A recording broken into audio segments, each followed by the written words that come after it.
The crowd seemed to have realized what was happening. The Irish supporters rose in another great wave of green, screaming their seeker on. But Crumb was on his tail. How he could see where he was going, Harry had no idea. There were flecks of blood flying through the air behind him, but he was drawing level with Lynch now as the pair of them hurtled toward the ground again. "They're going to crash!" shrieked Hermione. "They're not!" roared Ron. "Lynch is!" yelled Harry. And he was right. For the his clogs with the butt of his staff, but she hurried inside. Aylwyn Gwenna was sitting in one of her high-backed chairs pulled out into the room, her arms at her sides. The gray-haired woman's eyes were bulging with anger and fear, and she struggled furiously without moving a muscle. Nynaeve did not need to sense the supple weaving of air to know what had happened. "Light! They found us! Burn you, Sandar!"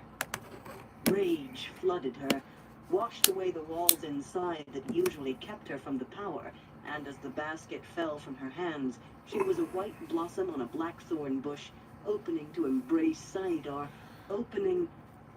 It was as if she had run into another wall, a wall of clear glass.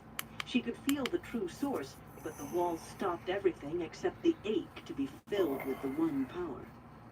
The basket hit the floor, and as it bounced, the door behind her opened and Liandrin stepped in, followed by a black-haired woman with a white streak above her left ear. They wore long, colorful silk dresses cut to bare their shoulders, and the glow of Saidar surrounded them. Liandrin smoothed her red dress and smiled with that pouting rosebud mouth. Her doll's face was filled with amusement. "You see, do you not, Wilder?" she began. "You have no..." Nynaeve hit her in the mouth as hard as she could. "Light, I have to get away." She backhanded Rihanna so hard the black-haired woman fell on her silk-covered rump with a grunt. "They must have the others, but if I can make it out the door, if I can get far enough away they can't shield me, I can do something." She pushed Liandrin hard, shoving her away from the door. "Just let me escape their shielding and I'll..." Blows hit her from every side, like fists and sticks, pummeling her. Nearly Liandrin, blood trickling from a corner of her now grim mouth, Rihanna, her hair as disarrayed as her green dress, lifted a hand. Nynaeve could feel the flows of air weaving about her as well as she could feel the blows themselves. She still struggled to reach the door, but she realized that she was on her knees now, and the unseen blows would not stop. Invisible sticks and fists striking at her back and her stomach, her head and her hips, her shoulders, her breasts, her legs, her head. Groaning, she fell onto her side and curled into a ball, trying to protect herself. "Oh, Light, I tried. Egwene, Elaine, I tried. I will not cry out. Burn you, you can beat me to death, but I won't cry." The blows stopped, but Nynaeve could not stop quivering. She felt bruised and battered from crown to toe. Liandrin crouched beside her, arms around her knees, silk rustling against silk. She had wiped the blood away from her mouth. Her dark eyes were hard, and there was no amusement on her face now. "Perhaps you are too stupid to know when you are defeated, Wilder. You fought almost as wildly as that other foolish girl, that Egwene. She almost went mad. You must all learn to submit. You will learn to submit." Nynaeve shivered and reached for Saidar again. It was not that she had any real hope, but she had to do something. Forcing through her pain, she reached out and struck that invisible shield. Liandrin did have amusement back in her eyes now, the grim mirth of a nasty child who pulls the wings off flies. "Have no use for this one, at least," Rihanna said, standing beside Aylwyn. "I will stop her heart." Aylwyn's eyes nearly came out of her head. "No!" Liandrin's short, honey-colored braids swung as her head snapped around. "Always you kill too quickly, and only the great lord can make use of the dead." She smiled at the woman held to the chair by invisible bonds. "You saw the soldiers who came with us, old woman. You know who waits for us in the stone. The High Lord Salmon, he will not be pleased if you speak of what happened inside your house today. If you hold your tongue, you will live, perhaps to serve him again one day. If you speak, You will serve only the great Lord of the Dark from beyond the grave. Which do you choose?" Suddenly, Aylwyn could move her head. She shook her gray curls, working her mouth. I will hold my tongue," she said dejectedly, then gave Nynaeve an embarrassed, shamed look. "If I speak, what good will it do? A High Lord could have my head by raising an eyebrow. What good can I do you, girl? What good?" "It is all right," Nynaeve said wearily. Who could she tell? All she could do is die. "I know you would help if you could." Rhianna threw back her head and laughed. Aylwyn slumped, released completely, but she only sat there, staring at her hands in her lap. Between them, Liandrin and Rhianna pulled Nynaeve to her feet and pushed her toward the front of the house. "You give us any trouble," the black-haired woman said in a hard voice, "and I will make you peel off your own skin and dance in your bones." Nynaeve almost laughed. What trouble could I give? She was shielded from the true source. Her bruises ached so much she could barely stand. Anything she might do, they could handle like a child's tantrum. "But my bruises will heal, burn you, and you'll make a slip yet. And when you do..." There were others in the front room of the house. 2 big soldiers in rimmed round helmets and shiny breastplates over those puffy-sleeved red coats. The 2 men had sweat on their faces, and their dark eyes rolled as if they were as afraid as she. Amiko Nagoyen was there, slender and pretty with her long neck and pale skin, looking as innocent as a girl gathering flowers. Joya Bier had a friendly face despite that smooth-cheeked calm of a woman who has worked long with the power, almost a grandmother's face in its welcoming appearance, though her age had put no touch of gray in her dark hair, any more than it had wrinkled her skin. Her gray eyes looked more like those of the stepmother in the stories, the one who murdered the children of her husband's first wife. Both women shone with the power.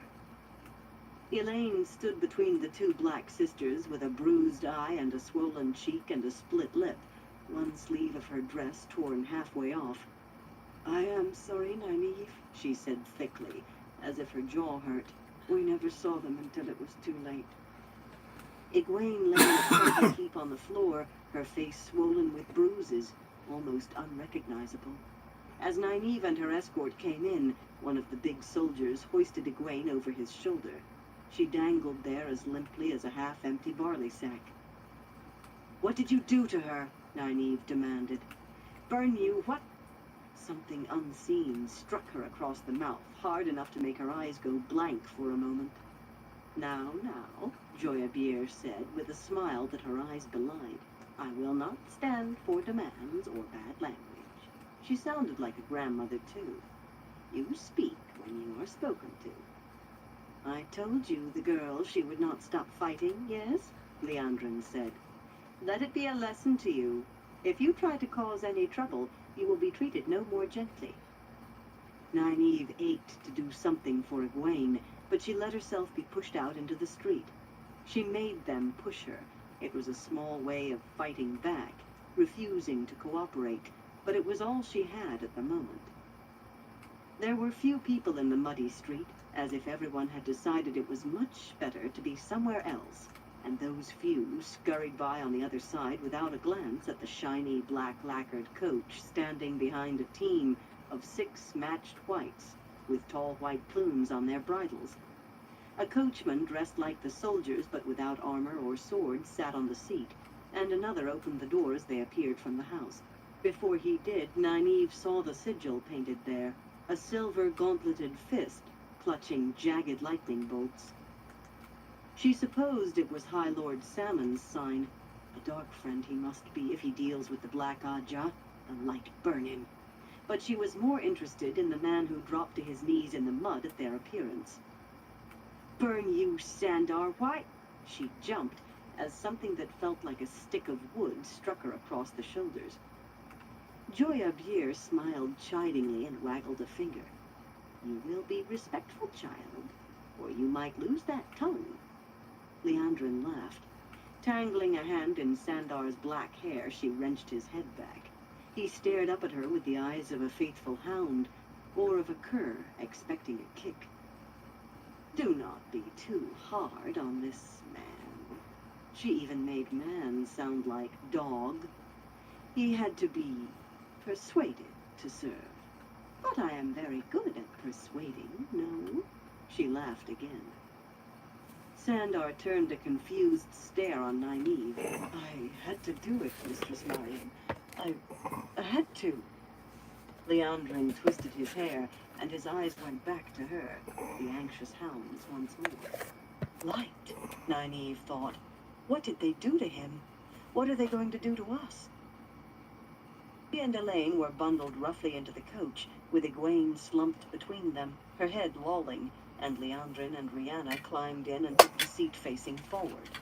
The glow of Saidar still surrounded them. Where the others went, Nynaeve did not much care at that moment. She wanted to reach Egwene, to touch her, to comfort her hurts, but she could not move a muscle below her neck except to writhe. Flows of air bound the three of them like layers of tightly wrapped blankets. The coach lurched into motion, swaying hard in the mud despite its leather springs. If you have hurt her... Light, I can see they've hurt her. Why don't I say what I mean? But it was almost as hard to force the words out as it would have been to lift a hand. If you have killed her, I won't rest till you are all hunted down like wild dogs. Rhianna glared, but Leandrin only sniffed. Do not be a complete fool, Wilder. You are wanted alive. Dead bait will catch you. Bait? For what? For who? You are the fool, Leandrin. Do you think we are here alone? Only three of us and not even full Aes Sedai? We are bait, Leandrin, and you have walked into the trap like a fat grouse. Do not tell her that, Elaine said sharply, and Nynaeve blinked before she realized Elaine was helping her fabrication. If you let your anger get the best of you, you will tell them what they must not hear. They must take us inside the stone. They must be quiet, Nynaeve snapped. You are letting your tongue run away with you. Elaine managed to look abashed behind her bruises. Let them chew on that, Nynaeve thought. But Leandrin only smiled.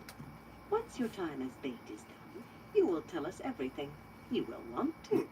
They say you will be very strong one day, but I will make sure you will always obey me, even before the great Master Balal works his plans for you. He is sending for Myrddraal, 13 of them. Those rosebud lips laughed the final words. Nynaeve felt her stomach twist.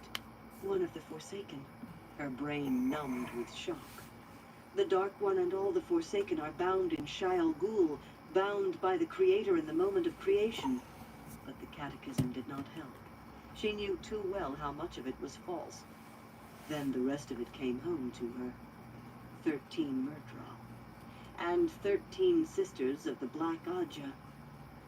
She heard Elaine screaming before she realized she was screaming herself, jerking uselessly in those invisible bonds of air.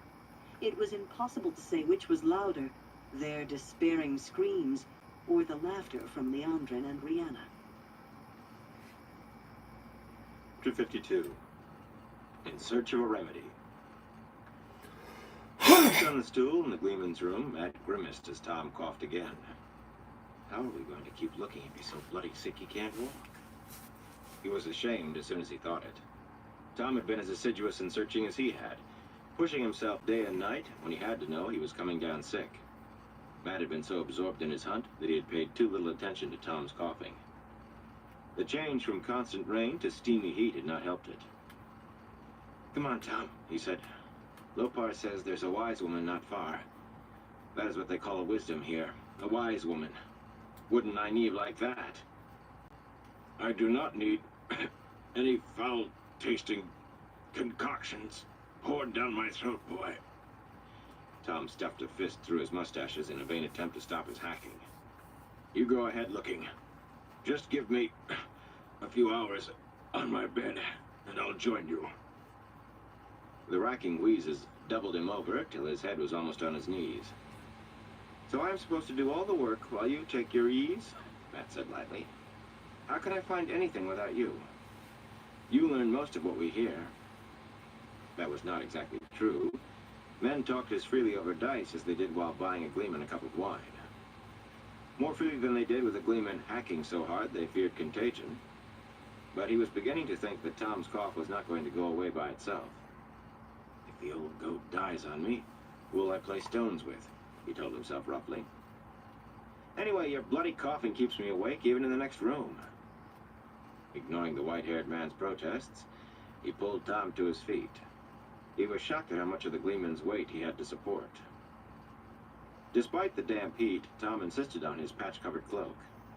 Matt had his own coat unbuttoned completely, and all 3 ties of his shirt undone. But he let the old goat have his way. No one in the common room even looked up as he half-carried Tom out into the muggy afternoon.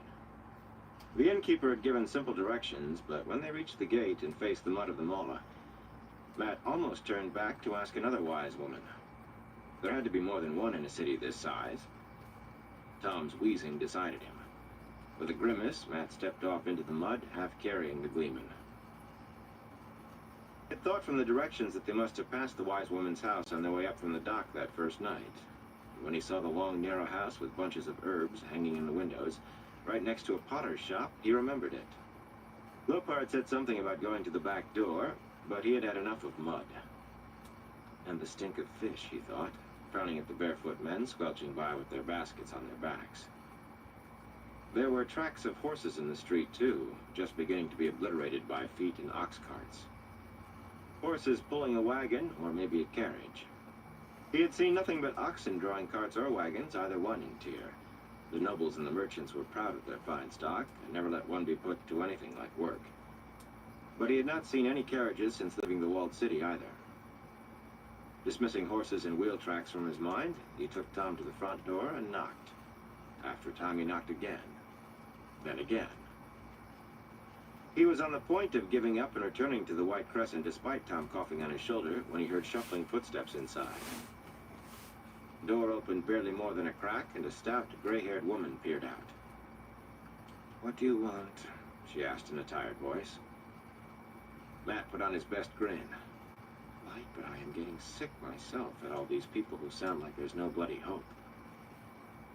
"Mother Gwena? My name is Matt Coffin. Kavan Lopard told me you might do something for my friend's cough. I can pay well."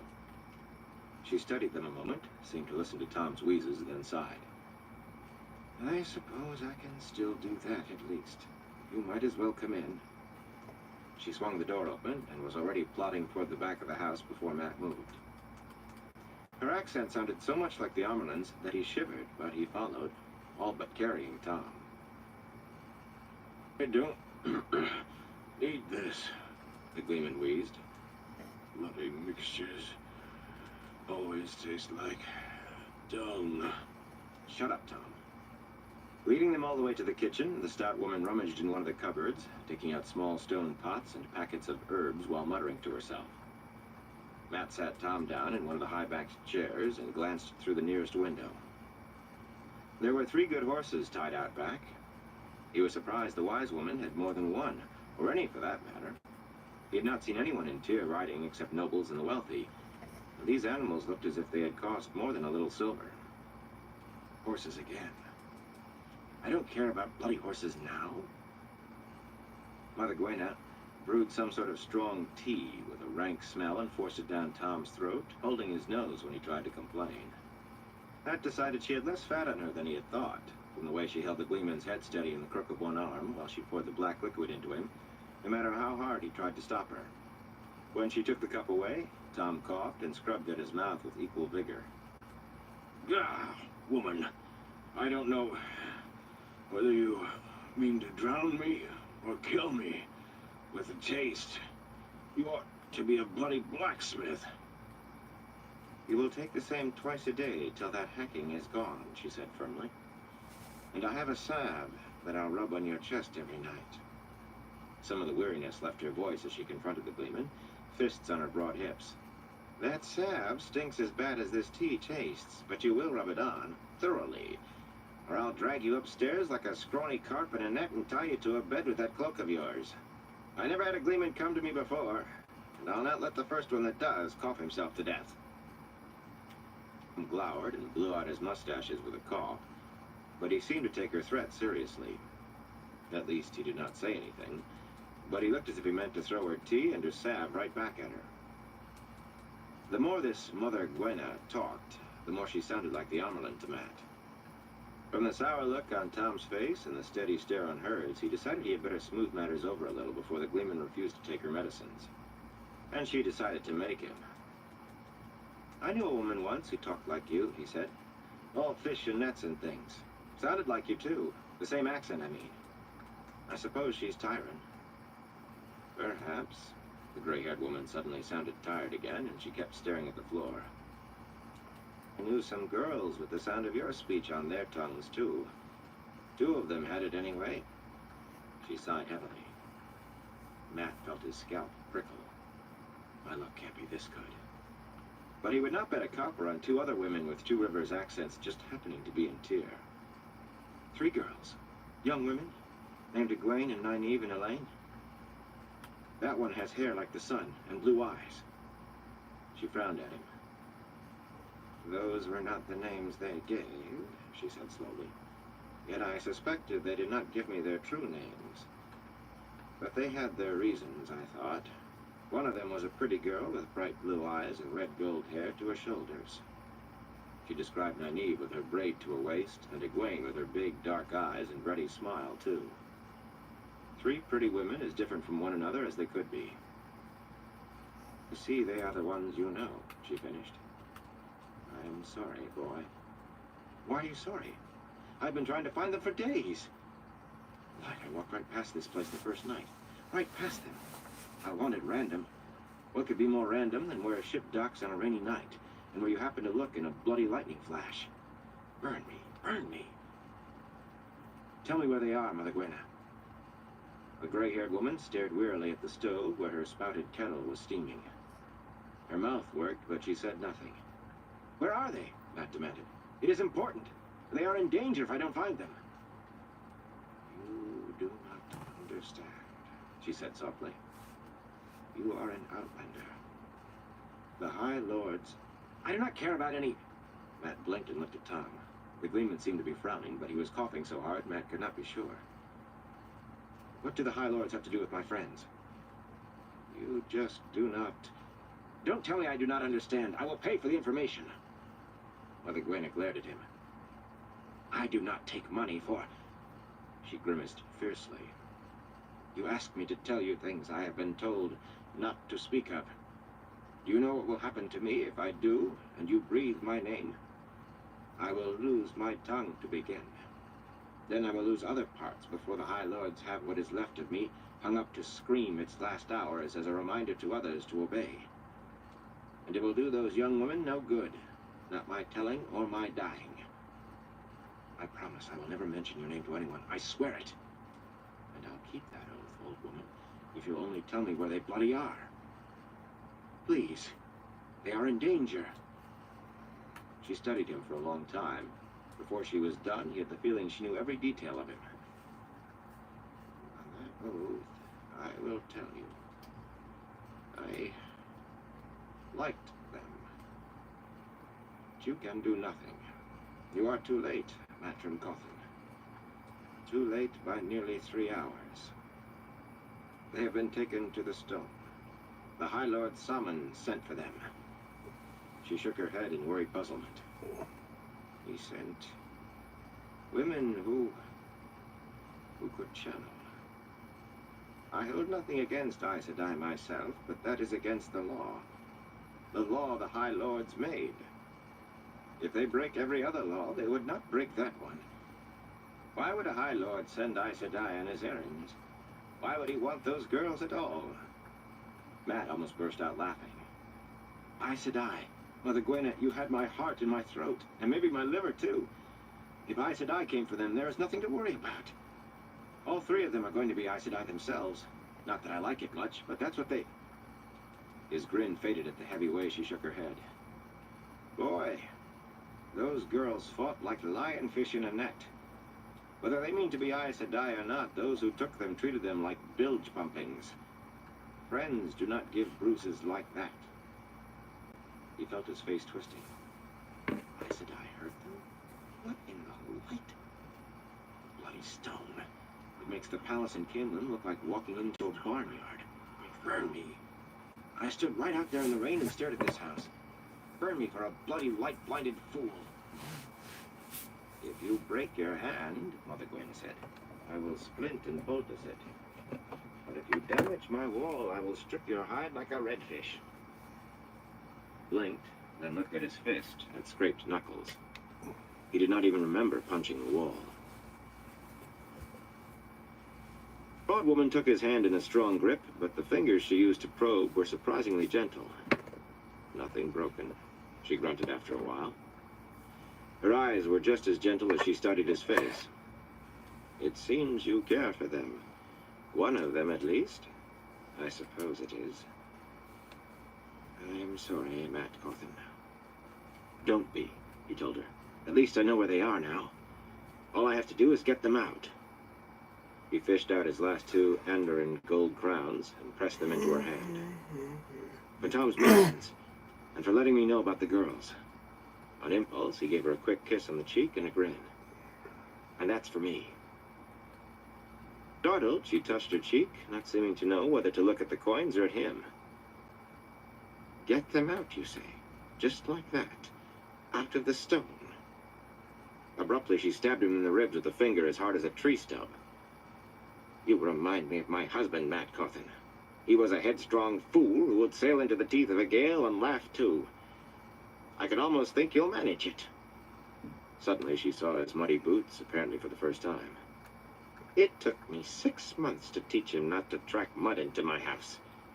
If you do get those girls out, whichever of them you have your eye on will have a hard time training you to make you fit to be let inside.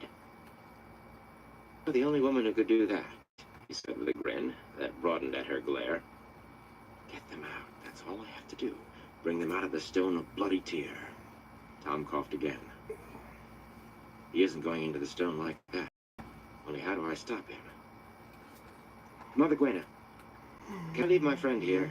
I think he is too sick to go back to the inn. What? Tom barked. He tried to push himself out of the chair, coughing so he could hardly speak. I am no such thing, boy. You think walking into the stone will be like walking into your mother's kitchen? You think you would make it as far as the gates without me? He hung on the back of the chair, his wheezing and hacking keeping him from rising more than halfway to his feet. Mother Gwenna put a hand on his shoulder and pushed him back down as easily as a child. The Gleeman gave her a startled look. I will take care of him, Matt Cawthon, she said. No, Tom shouted. You cannot do this to me. You can't leave me with this old...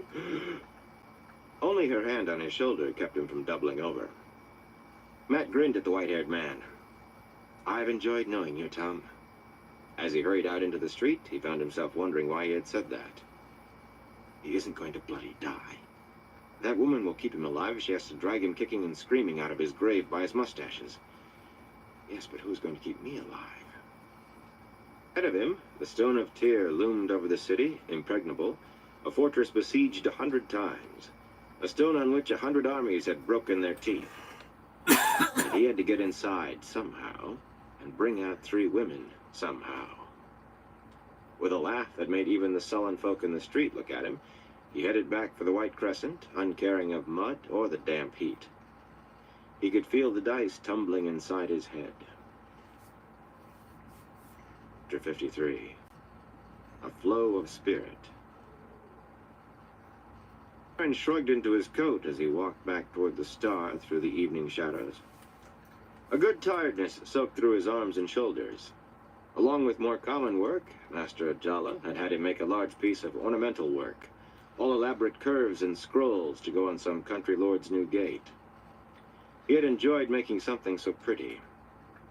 I thought his eyes would come out of his face, blacksmith, when you said you'd not make that thing if it was for a high lord. He glanced sideways at Zareen, walking beside him, the shadows masking her face. Even for his eyes, the shadows were there, just fainter than they would have been for another's. They emphasized her high cheekbones, softened the strong curve of her nose. He just could not make up his mind about her. Even if Moraine and Lan still insisted they stay close to the inn, he wished she could find something else to do besides watch him work. For some reason, he found himself growing awkward whenever he thought of her tilted eyes on him. More than once he had fumbled with his hammer till Master Ajala frowned at him wonderingly. Girls had always been able to make him feel awkward, especially when they smiled at him. But Zareen did not have to smile. Only look. He wondered again if she was the beautiful woman Min had warned him against. Better if she is the Falcon. That thought surprised him so much that he stumbled. I do not want anything I make to get into the hands of one of the Forsaken. His eyes glowed golden as he looked at her. If it was for a High Lord, how could I tell where it might end? She shivered. I did not mean to frighten you, Zareen. Smiled broadly, no doubt thinking he could not see her. You will fall yet, farm boy. Have you ever thought of wearing a beard? It is bad enough she's always mocking me, but half the time I do not even understand her. As they reached the front door of the inn, Moraine and Lan met them, coming the other way. Moraine wore that linen cloak with the wide, deep hood that hid her face. Light from the common room windows made yellow pools in the paving stones. 2 or 3 carriages rumbled past, and there were perhaps a dozen people in sight, hurrying home for their suppers. But for the most part, shadows populated the street. The weaver's shop was closed tight.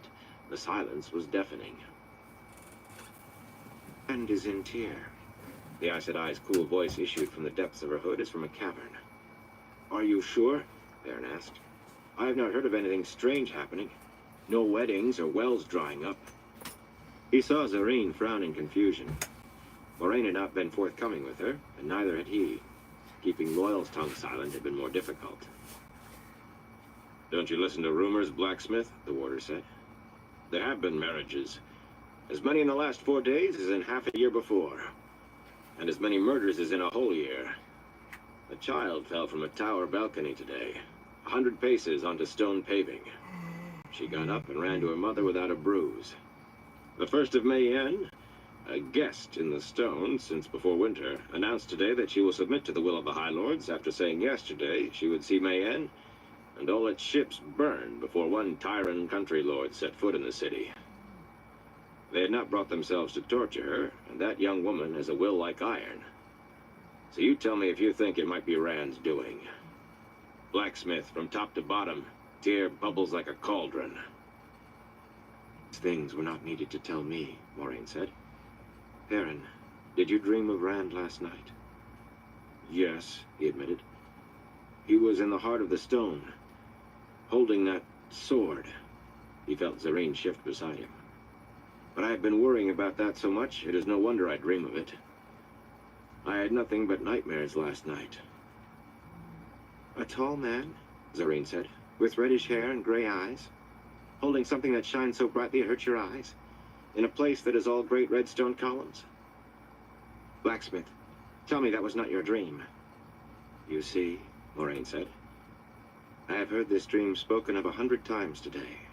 They all speak of nightmares. Bilal apparently does not care to shield his dreams, but that one above all else. He laughed suddenly, like low, cool chimes. People say he is the dragon reborn. They say he is coming. They whisper it fearfully in corners, but they say it. And what of Bilal? Perrin asked. Moraine's reply was cold-drawn steel. I will deal with him tonight. There was no fear sent from her. He will deal with him tonight, Bam told her. Yes, my Gaideen. We will deal with him. And what do we do? Sit here and wait? I had enough waiting to last me a lifetime in the mountains, Moraine. You and Loyal and Zareen will go to Tar Valon, she told him. Until this is done. It will be the safest place for you. Where is the Ogier? Lan said. I want all 3 of you on your way north as soon as possible. Upstairs, I suppose, Perrin said. In his room, or maybe the dining room. There are lights in the windows up there. He's always working on those notes of his. I suppose he will have plenty to say in his book about us running away. Surprised at the bitterness in his voice. Light fool, do you want to face one of the Forsaken? No, No, but I am tired of running. I remember not running once. I remember fighting back, and it was better. Even if I thought I was going to die, it was better. We'll find him, Zareen announced. I have no shame in admitting I will be glad enough to run from this fight. Men fight when they should run, and fools fight when they should run. But I had no need to say it twice. She strode ahead of them, her narrow, divided skirts making small whisking noises as they entered the inn. Perrin glanced around the common room as they followed her toward the stairs in the back. There were fewer men at the tables than he expected. Some sat alone with dull eyes, but where 2 or 3 sat together, they talked in frightened whispers his ears could barely catch. Even so, he heard dragon 3 times.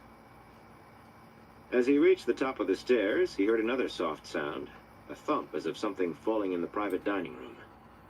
He peered that way along the hall. Zareen? There was no answer. He felt the hair on the back of his neck shift and patted that way. Zareen? He pushed open the door. Fail! She was lying on the floor near the table. As he started to rush into the room, Moraine's commanding shout halted him. Stop, you fool! Stop for your life! She came along the hallway slowly, head turning as if she were listening for something or searching for something. Lan followed with his hand on his sword, and a look in his eyes if he already knew steel would do no good. She came abreast of the door and stopped. Move back, Perrin. Move back! In agony, he stared at Zareen, at Fail.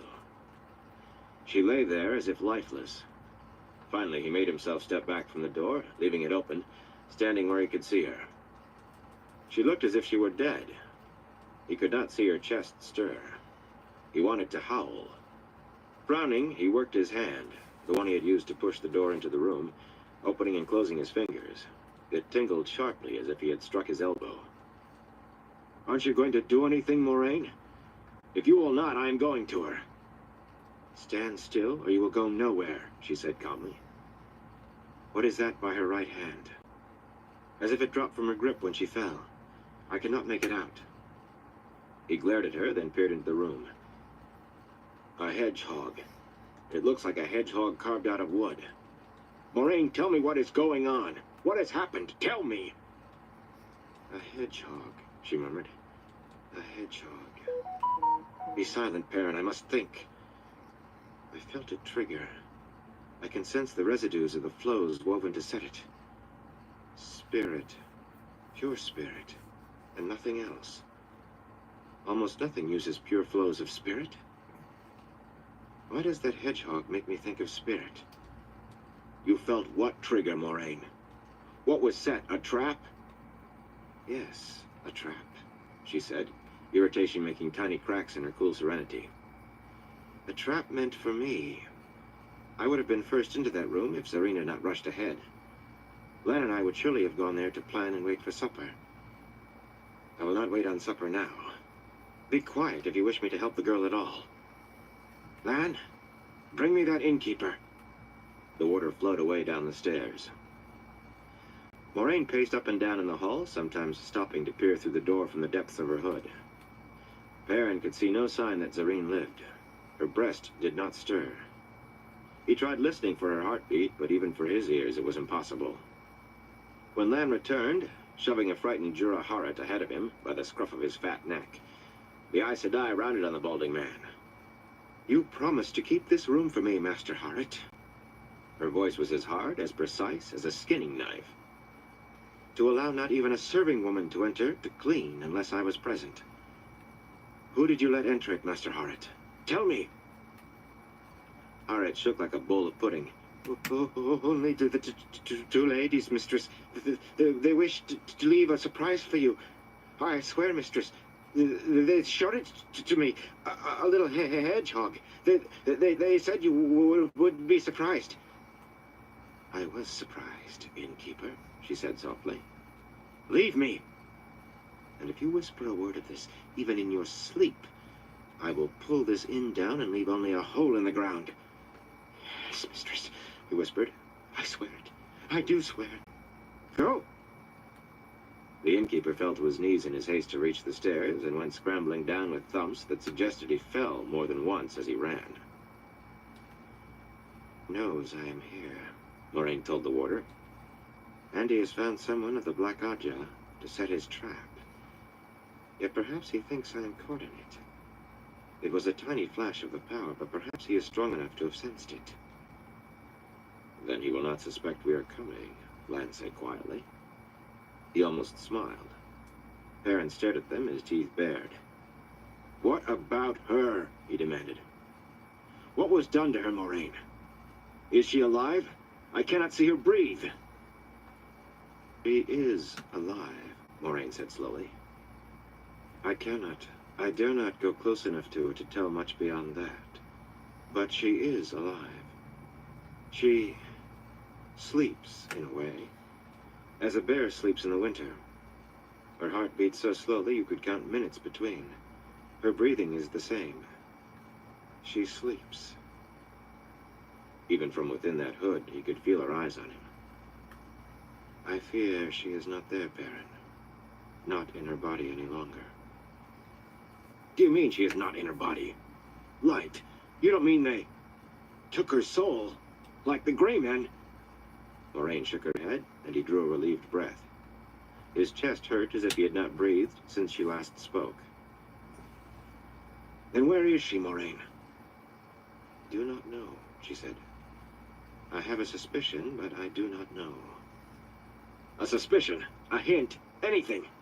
Burn me where? Lan shifted at the roughness in his voice, but he knew he would try to break the warder like iron over a hearty if the man tried to stop him. Where? I know very little, Perrin. Moraine's voice was like cold, unfeeling music.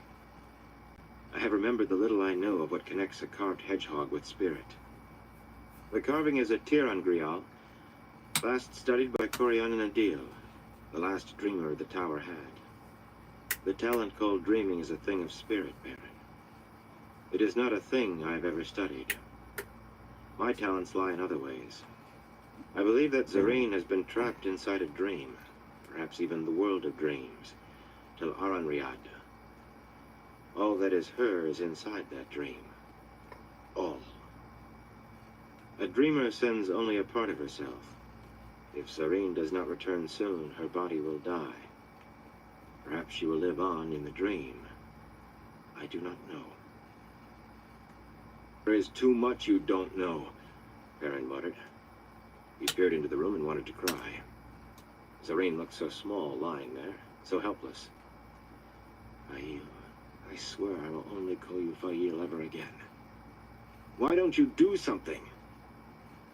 The trap has been sprung, Perrin. But it is a trap that will still catch anyone who steps into that room. I would not reach your side before it took me, and I have work I must do tonight. Burn you, Aes Sedai! Burn your work! This world of dreams, is it like the wolf dreams? You said these dreamers sometimes saw wolves. I have told you what I can, she said sharply. It is time for you to go. Lan and I must be on our way to the stone. There can be no waiting now. No. He said it quietly, but when Moraine opened her mouth, he raised his voice. No! I will not leave her. Aes Sedai took a deep breath. Very well, Perrin. Her voice was ice. Calm, smooth, cold. Remain if you wish. Perhaps you will survive this night. Lan?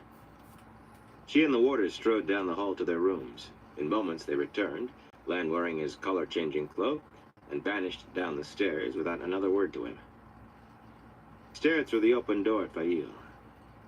I have to do something. If it is like the wolf dreams. Perrin, Came Loyal's deep rumble. what is this about Fail? The Ogier came striding down the hall in his shirt sleeves, ink on his fingers and a pen in his hand. Lan told me I had to go, and then he said something about Fail in a trap. What did he mean? Distractedly, Perrin told him what Moraine had said. It might work. It might. It has to. He was surprised when Loyal growled. No, Perrin, it is not right. Fail was so free. It is not right to trap her. Perrin peered up at Loyal's face and suddenly remembered the old stories that claimed Ogier were implacable enemies. Loyal's ears had laid back along the sides of his head, and his broad face was as hard as an anvil. Loyal, I'm going to try to help Fail, but I will be helpless myself while I do. Will you guard my back? Loyal raised those huge hands that held books so carefully, and his thick fingers curled as if to crush stone. No one will pass me while I live, Perrin. Not Murdral or the Dark One himself. He said it like a simple statement of fact. Perrin nodded and looked through the door again. It has to work. I don't care if Min warned me against her or not. With a snarl, he leaped toward Fail, stretching out his hand. He thought he touched her ankle before he was gone. Whether this dream of the trap was Tel'aran'rhiod or not, Perrin did not know. But he knew it for the wolf dream. Rolling grassy hills surrounded him and scattered thickets. He saw deer browsing at the edges of the trees, and a herd of some sort of running animal bounding across the grass like brown-striped deer, but with long, straight horns. The smells in the wind told him they were good to eat, and other scents spoke of more good hunting all around him. This was the wolf dream. He was wearing the blacksmith's long leather vest, he realized, with his arms bare. And there was a weight at his side. He touched the axe belt, but it was not the axe hanging from its loop. He ran his fingers over the head of the heavy smith's hammer. It felt right. Hopper alighted in front of him. Again you come, like a fool. The sending was of a cub sticking its nose into a hollow tree trunk to lap honey despite the bees stinging its muzzle and eyes. The danger is greater than ever, young bull. Evil things walk the dream. The brothers and sisters avoid the mountains of stone the two legs pile up, and almost fear to dream to one another. You must go. No, Perrin said. Fail is here somewhere, trapped. I have to find her, Hopper. I have to. He felt a shifting inside him, something changing. He looked down at his curly-haired legs, his wide paws. He was an even larger wolf than Hopper. You are here too strongly. Every sending carried shock. You will die, young bull. If I do not free the falcon, I do not care, brother. Then we hunt, brother. Closest to the wind, the two wolves ran across the plain, seeking the falcon. Chapter 54. Into the Stone. Rooftops of Tyr were no place for a sensible man to be in the night, Matt decided as he peered into the moon shadows. A little more than 50 paces of broad street, or perhaps narrow plaza, separated the stone from his tiled roof, itself 3 stories above the paving stones. But when was I ever sensible? The only people I ever met who were sensible all the time were so boring that watching them could put you to sleep. Whether the thing was a street or a plaza, he had followed it all the way around the stone since nightfall. The only place it did not go was on the riverside, where the Aranin ran right along the foot of the fortress, and nothing interrupted it except the city wall. That wall was only 2 houses to his right. So far, the top of the wall seemed the best path to the stone, but not one he would be overjoyed to take. Picking up his quarterstaff and a small wire-handled tin box, he moved carefully to a brick chimney a little nearer the wall. The roll of fireworks, what had been the roll of fireworks before he worked on it back in his room, shifted on his back. It was more of a bundle now, all jammed together as tight as he could make it, but still too big for carrying around rooftops in the dark. Earlier, a slip of his foot because of the thing had sent a roof tile skittering over the edge and roused the man sleeping in a room below to bellow, "Thief!" and send him running. He hitched the bundle back into position without thinking about it and crouched in the shadows of the chimney. After a moment, he set the tin box down. The wire handle was beginning to grow uncomfortably warm. Felt a little safer, studying the stone from the shadows, but not much more encouraging. The city wall was not nearly as thick as those he had seen in other places, in Caemlyn or Tervalin. No more than a pace wide, supported by great stone buttresses, cloaked in darkness now. A pace was more than sufficient width for walking, of course, except that the fall to either side was nearly 10 spans. Through the dark to hard pavement. But some of these bloody houses back right up against it. I can make it to the top easily enough. and a bloody run straight to the bloody stone. It did that, but that was no particular comfort. The sides of the stone looked like cliffs. Eyeing the height again, he told himself he should be able to climb it. Of course I can, just like those cliffs in the mountains of mist. Over 100 paces straight up before there was a battlement. There must be arrow slits lower down, but he could not make them out in the night. And he could not squeeze through an arrow slit. 100 bloody paces. Maybe 120. Burn me, even Rand would not try to climb that. But it was the one way in he had found. Every gate he had seen had been shut tight and looked strong enough to stop a herd of bulls, not to mention the dozen or so soldiers guarding very nearly every last one, in helmets and breastplates, and swords at their belts. Suddenly he blinked and squinted at the side of the stone.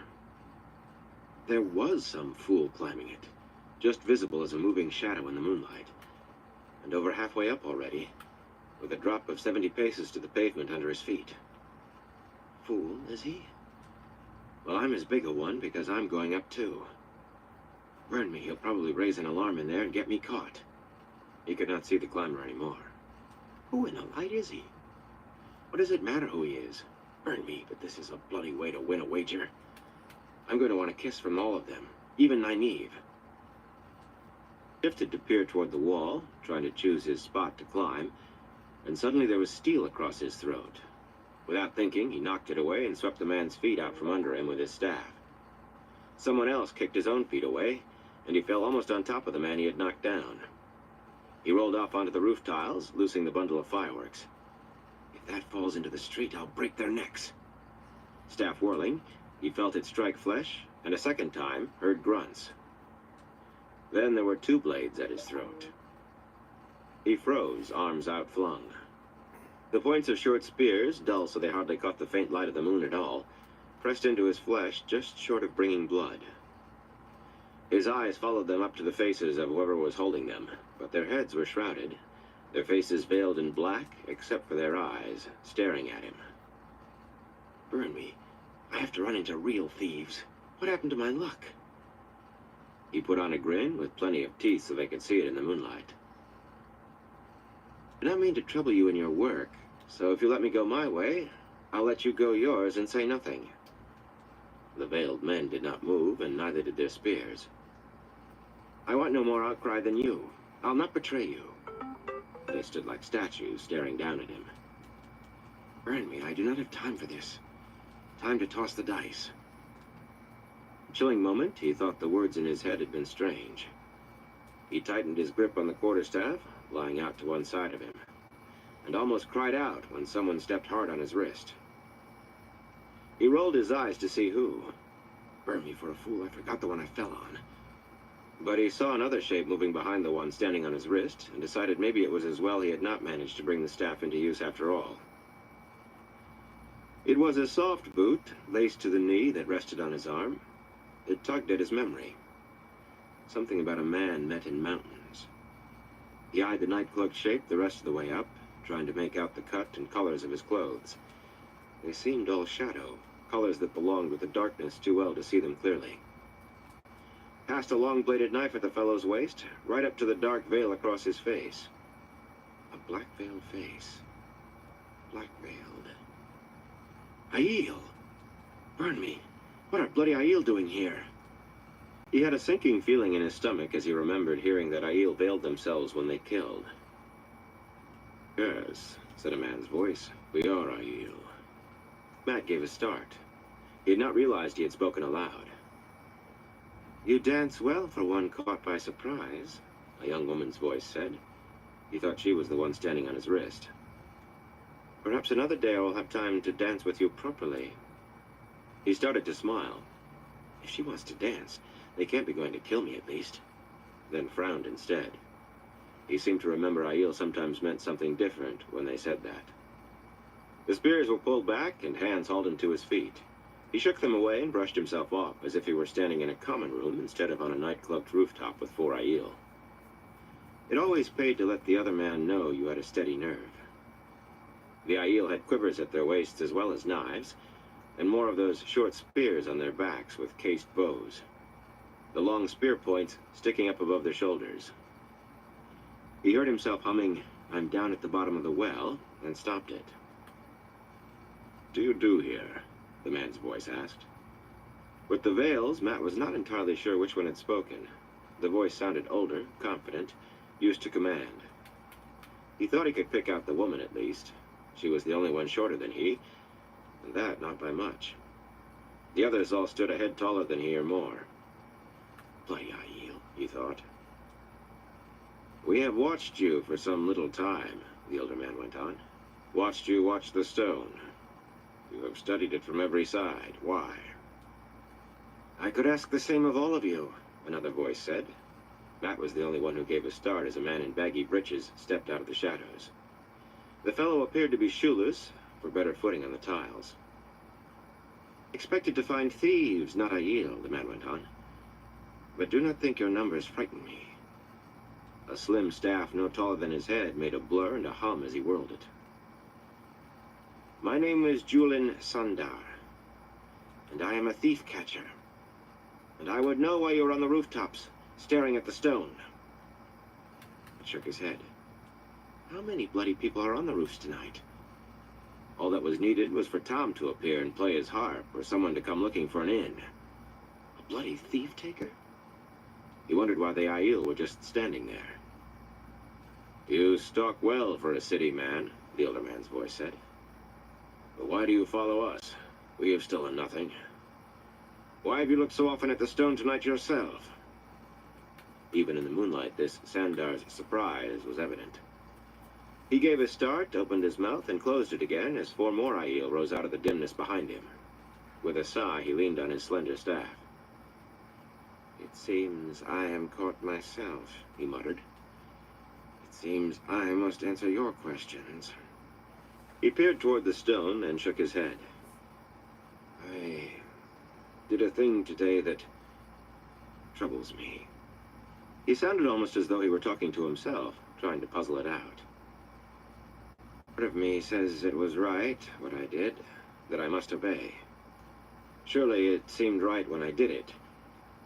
But a small voice tells me I betrayed something. I'm certain this voice is wrong, and it is very small, but it will not stop." He stopped then himself, shaking his head again. One of the Aiel nodded and spoke with the older man's voice. "I am Ruark, of the Nine Valleys Sept of the Tardad Aiel. And once I was Ethan Dor, a Red Shield. Sometimes the Red Shields do as your thief catchers do. I say this so you will understand that I know what it is you do, and the kind of man you must be. I mean no harm to you, Julin Sundar, of the thief catchers, nor to the people of your city. But you will not be suffered to raise the arm cry. If you will keep your silence, you will live. If not, not." "Mean no harm to the city," Sandar said slowly. "Why are you here, then?" "The stone." Ruark's tone made it plain that was all he meant to say. After a moment, Sandar nodded and muttered. "I could almost wish you had the power to harm the stone, Ruark. I will hold my tongue." Ruark turned his veiled face to Matt. "And you, nameless youngling, will you tell me now why you watch the stone so closely?" "Just wanted to walk in the moonlight," Matt said lightly. The young woman put her spear point to his throat again. He tried not to swallow. "Well, maybe I can tell them something of it." He must not let them know he was shaken. If you let the other fellow know that, you lost whatever edge you might have. Very carefully, with 2 fingers, he moved her steel away from him. It seemed to him that she laughed softly. "Some friends of mine are inside the stone," he said, trying to sound casual. "Prisoners. I mean to bring them out." "Alone, nameless one?" Ruark said. "Well, there doesn't seem to be anyone else," Matt said dryly. "Unless you care to help. You seem interested in the stone yourself. If you mean to go into it, perhaps we could go together. It is a tight roll of the dice any way you look at it, but my luck runs good. So far, anyway. I've run into black-veiled Aiel, and they have not cut my throat. Luck cannot get much better than that. Burn me, it would not be bad to have a few Aiel along with me in there. You could do worse than betting on my luck. We are not here for prisoners, gambler, Ruark said. It is time, Ruark. Matt could not tell from which of the Aiel that came, but Ruark nodded. Yes, Gall. He looked from Matt to Sandar and back. Do not give the arm cry. He turned away, and in 2 steps he had blended into the night. It gave a start. The other Aiel were gone too, leaving him alone with the thief-taker. Unless they left somebody to watch us. Burn me, how could I tell if they did? I hope you don't mean to try stopping me either, he told Sandar, as he slung the bundle of fireworks on his back again and picked up his quarterstaff. I mean to go inside, by you or through you, one way or the other. He went over to the chimney to pick up the tin box. The wire handle was more than warm now. These friends of yours, Sandar said. They are 3 women? Matt frowned at him, wishing there was enough light to show the man's face clearly. The fellow's voice sounded odd. What do you know of them? I know they are inside the stone. And I know a small gate near the river where a thief-catcher can gain entrance with a prisoner to take him to the cells. The cells where they must be. If you will trust me, gambler, I can take us that far. What happens after that is up to chance. Perhaps your luck will bring us out again alive. I have always been lucky, Matt said slowly. Do I feel lucky enough to trust him? Not much like the idea of pretending to be a prisoner. It seemed too easy for pretense to become reality. But it seemed no bigger risk than trying to climb 300 feet or more straight up in the dark. He glanced toward the city wall and stared. Shadows flowed along it, dim shapes trotting. Aiel, he was sure. There must have been over 100. They vanished, but now he could make out shadows moving on the cliff face that was the sheer side of the Stone of Tyr. So much for going up that way. That one fellow earlier might have made it inside without raising an alarm. Ruark's arm cry. But 100 or more Aiel would have to be like sounding bells. That might make a diversion, though. If they caused a commotion somewhere up there, inside the stone, then whoever was guarding the cells might not pay as much attention to a thief-taker bringing a thief. I might as well add a little to the confusion. I worked hard enough on it. Very well, thief-taker. Just don't decide I'm a real prisoner at the last minute. We can start for your gate as soon as I stir the anthill a bit. He thought Sandar frowned, but he did not mean to tell the man more than he had to. Sandar followed him across the rooftops, climbing to higher levels as easily as he did. The last roof was only a little lower than the top of the wall, and ran right up to it, a matter of pulling himself up rather than climbing. What are you doing? Sandar whispered. Wait here for me. With the tin box dangling from one hand by its wire handle, and his quarterstaff held horizontally in front of him, Matt took a deep breath and started toward the stone. He tried not to think of how far it was to the pavement below. Light! The bloody thing is 3 feet wide. I could walk it with a bloody blindfold in my sleep. 3 feet wide, in the dark, and better than 50 feet to the pavement. He tried not to think about Sandar not being there when he came back, either. He was all but committed to this fool notion of pretending to be a thief caught by the man, but it seemed all too probable that he would return to the roof to find Sandar gone, maybe bringing more men to make him a prisoner in truth. Don't think about it. Just do the job at hand. At least I'll finally see what it is like. They had suspected there was an arrow slit in the wall at the stone. Right at the end of the wall, a deep wedge cut into the rock, holding a tall, narrow opening for an archer to shoot through. If the stone were attacked, the soldiers inside would want some way to stop any trying to follow this path. The slit was dark now. There did not appear to be anyone watching. That was something he had tried not to think about, too. Quickly, he set down the tin box at his feet and balanced his quarterstaff across the wall, right against the side of the stone, and unslung the bundle from his back. Hurriedly, he wedged it into the slit, forcing it in as far as he could. He wanted as much of the noise to be inside as he could manage. Pulling aside a corner of the oiled cloth cover revealed knotted fuses. After a little thinking, back in his room, he had cut the longer fuses to match the shortest, using the pieces to help tie all the fuses together. It seemed they should all go off at once, and a bang in a flash like that should be enough to pull everyone who was not completely deaf. The lid of the tin box was hot enough that he had to blow on his fingers twice before he could pry it off. He wished he had whatever Eludra's trick had been, lighting that lantern so easily, to expose the dark bit of charcoal inside, lying on a bed of sand. The wire handle came off to make tongs, and a little blowing had the coal glowing red again. He touched the hot coal to the knotted fuses, let tongs and coal fall over the side of the wall as the fuses hissed into flame, snatched up his quarterstaff, and darted back along the wall. This is crazy, he thought as he ran. I don't care how big a bang it makes. I could break my full neck doing this. The roar behind him was louder than anything he had ever heard in his life. A monstrous fist punched him in the back, knocking all the wind out of him even before he landed, sprawled on his belly on the wall top, barely holding on to his staff as it swung over the edge. For a moment he lay there, trying to make his lungs work again, trying not to think how he must have used up all his luck this time by not falling off the wall. His ears rang like all the bells in Tar Valon. Pushing himself up carefully, he looked back toward the stone. A cloud of smoke hung around the arrow slit. Behind the smoke, the shadowed shape of the arrow slit itself seemed different, larger. He did not understand how or why, but it did seem larger. He only thought for a moment. At one end of the wall, Sandor might be waiting, might be intending to take him into the stone as a pretend prisoner, or might be hurrying back with soldiers. At the other end of the wall, there might be a way inside without any chance of Sandor betraying him. He darted back the way he had just come, no longer worrying about the darkness or the drop to either side. The arrow slit was larger, most of the thinner stone at the middle simply gone, leaving a rough hole as if someone had hammered at it with a sledge for hours. A hole just big enough for a man. How in the light? There was no time for wondering.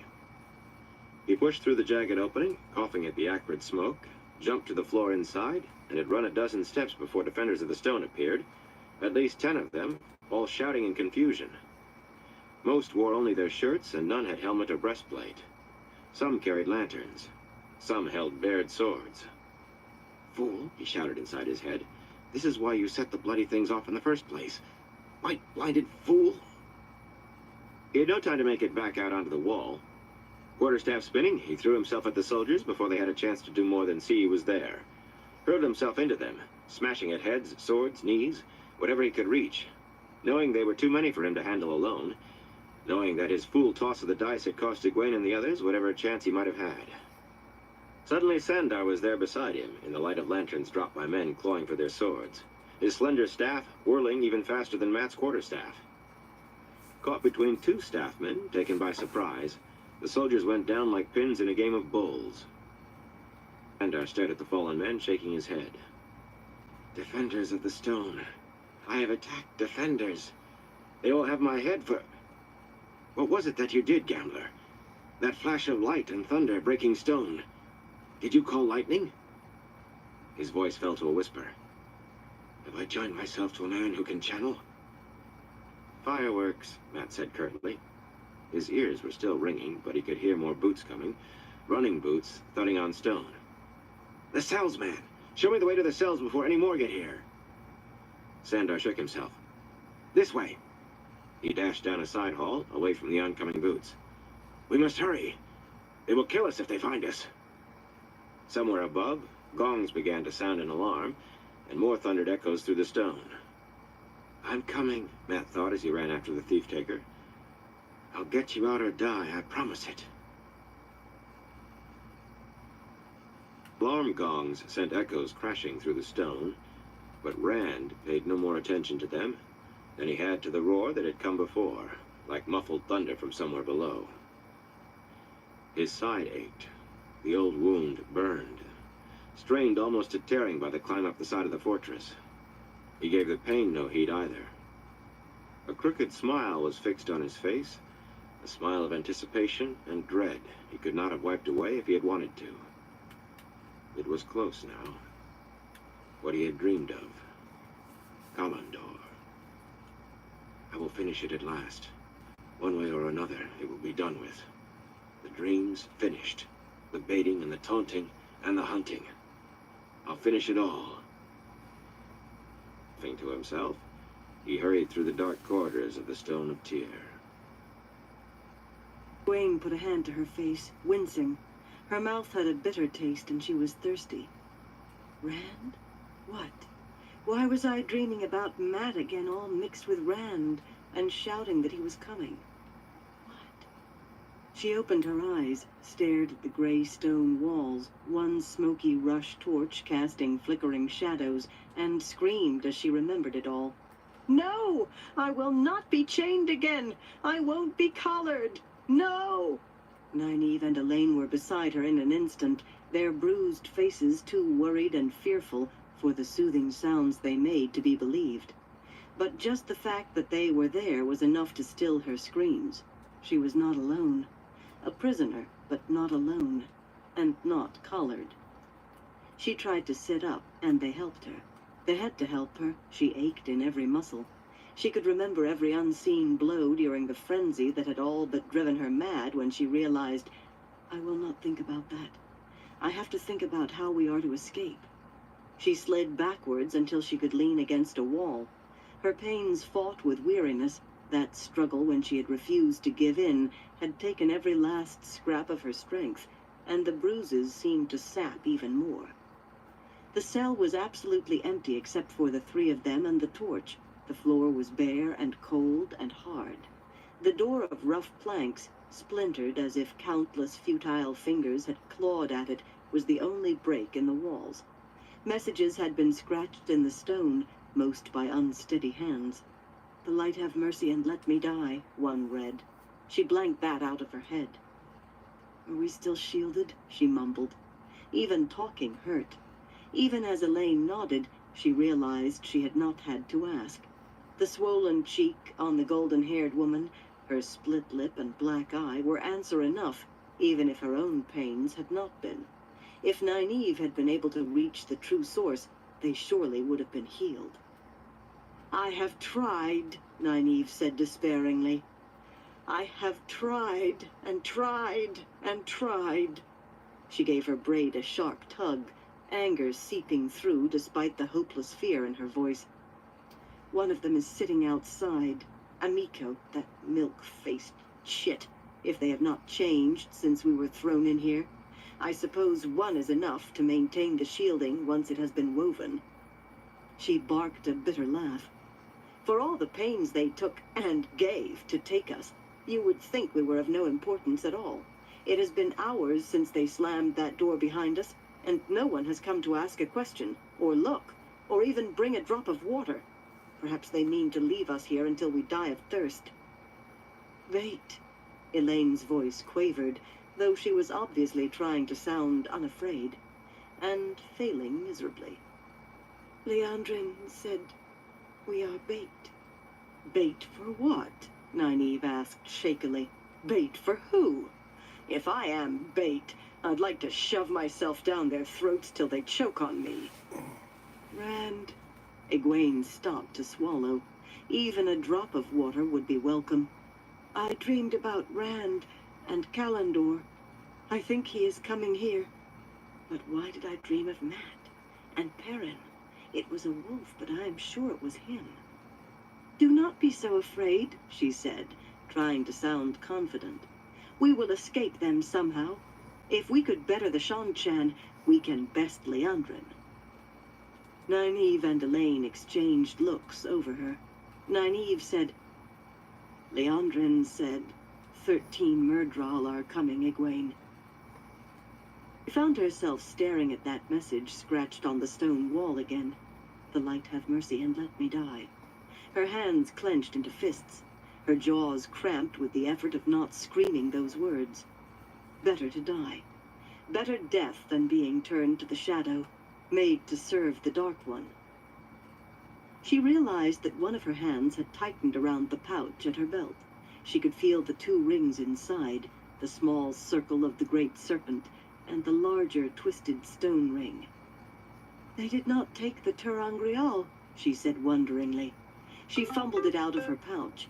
It lay heavily on her palm, all stripes and flecks of color. a ring with only one edge. We're not even important enough to search, Elaine sighed.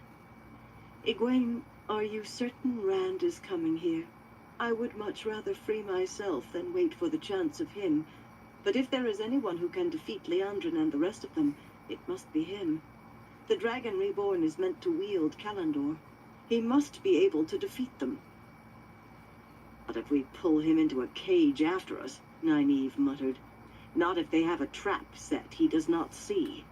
Why are you staring at that ring, Egwene? Tel'aran Riyadh will not help us now. Not unless you can dream a way out of here. Perhaps I can, she said slowly. I could channel in Tel'aran Riyadh. Their shielding won't stop me reaching it. All I need to do is sleep, not channel. And I'm surely weary enough to sleep. Elaine frowned, wincing as it pulled her bruises. I will take any chance, but how can you channel even in a dream, cut off from the true source? And if you can, how can it help us here? I do not know, Elaine. Just because I am shielded here does not mean I am shielded in the world of dreams. It is at least worth a try. Perhaps, Nynaeve said worriedly. I will take any chance, too.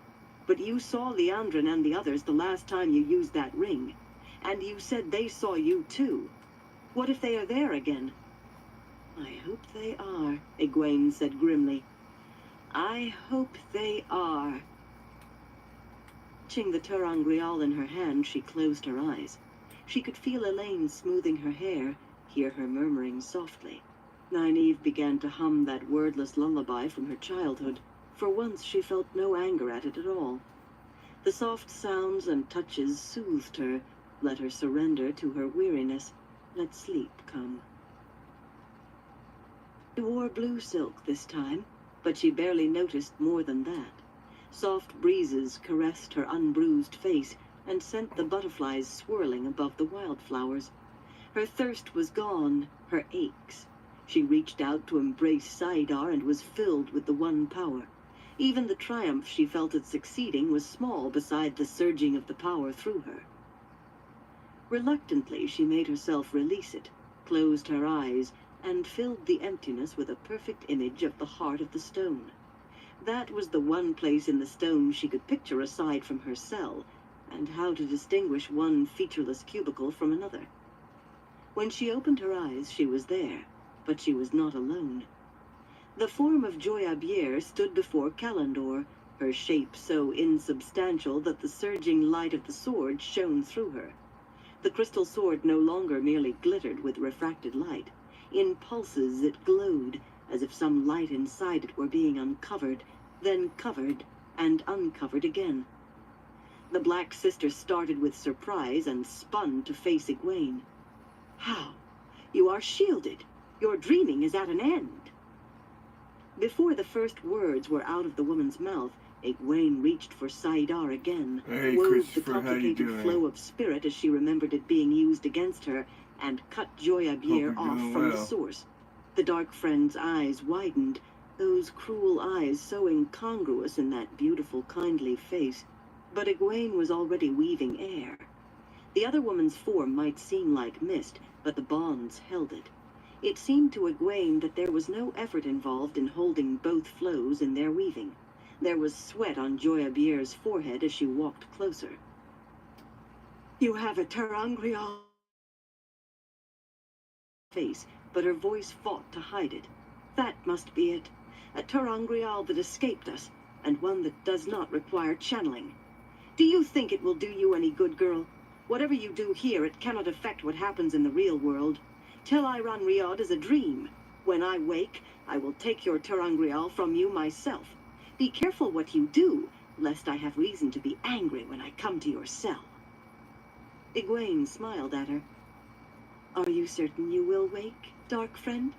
If your ter'angreal requires channeling, why did you not wake as soon as I shielded you?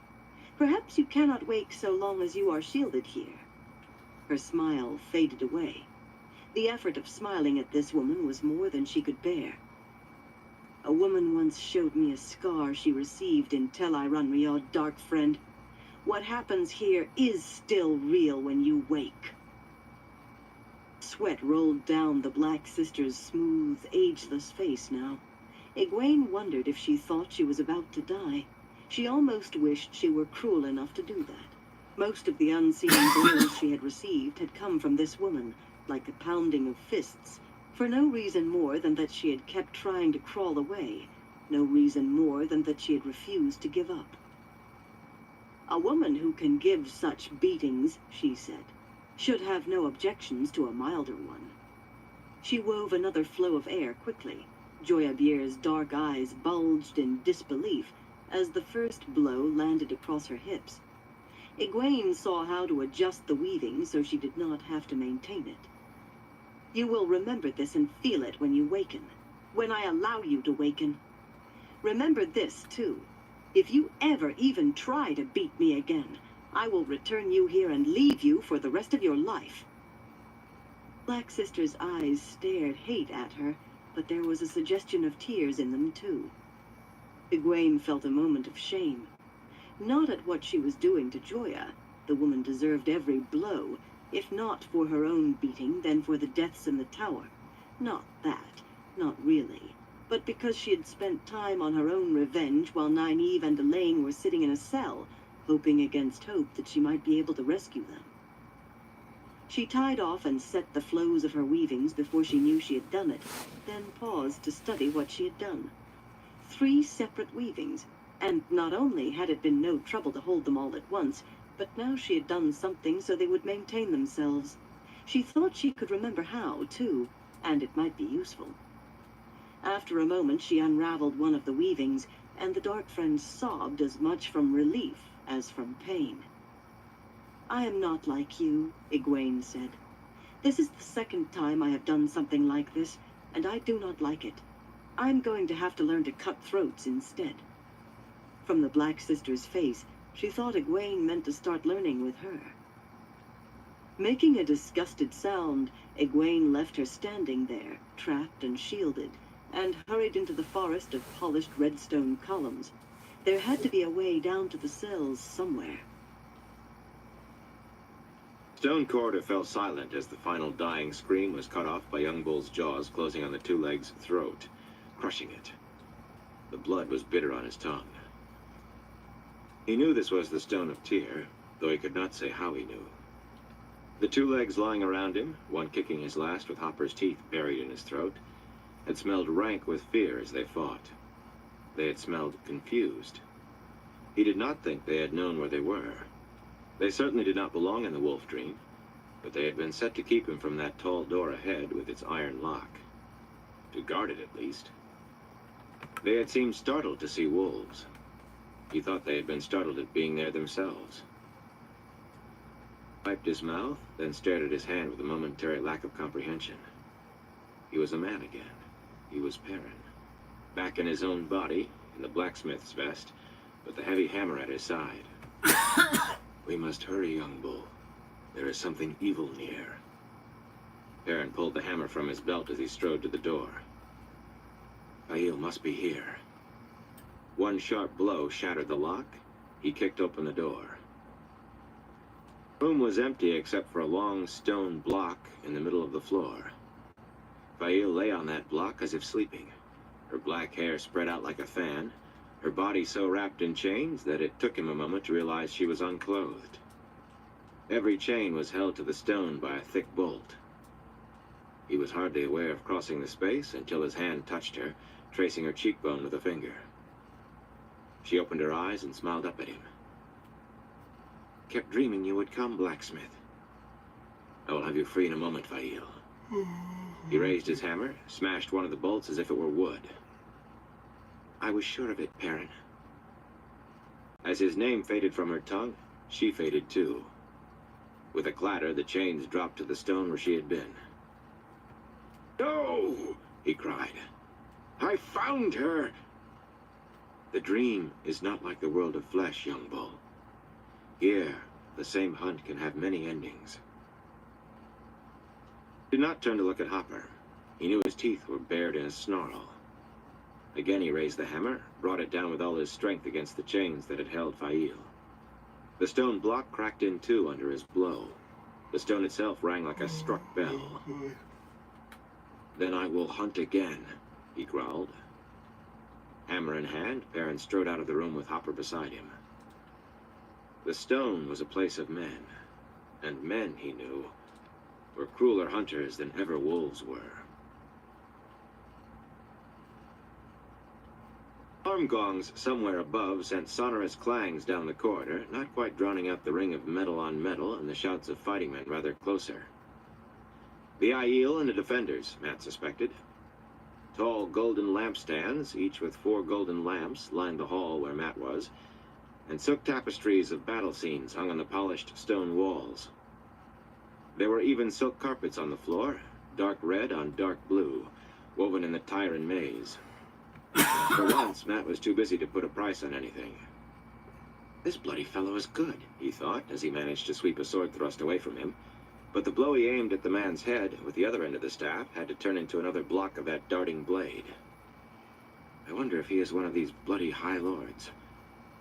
He also managed a solid blow at a knee, but his opponent sprang back, his straight blade raised on guard.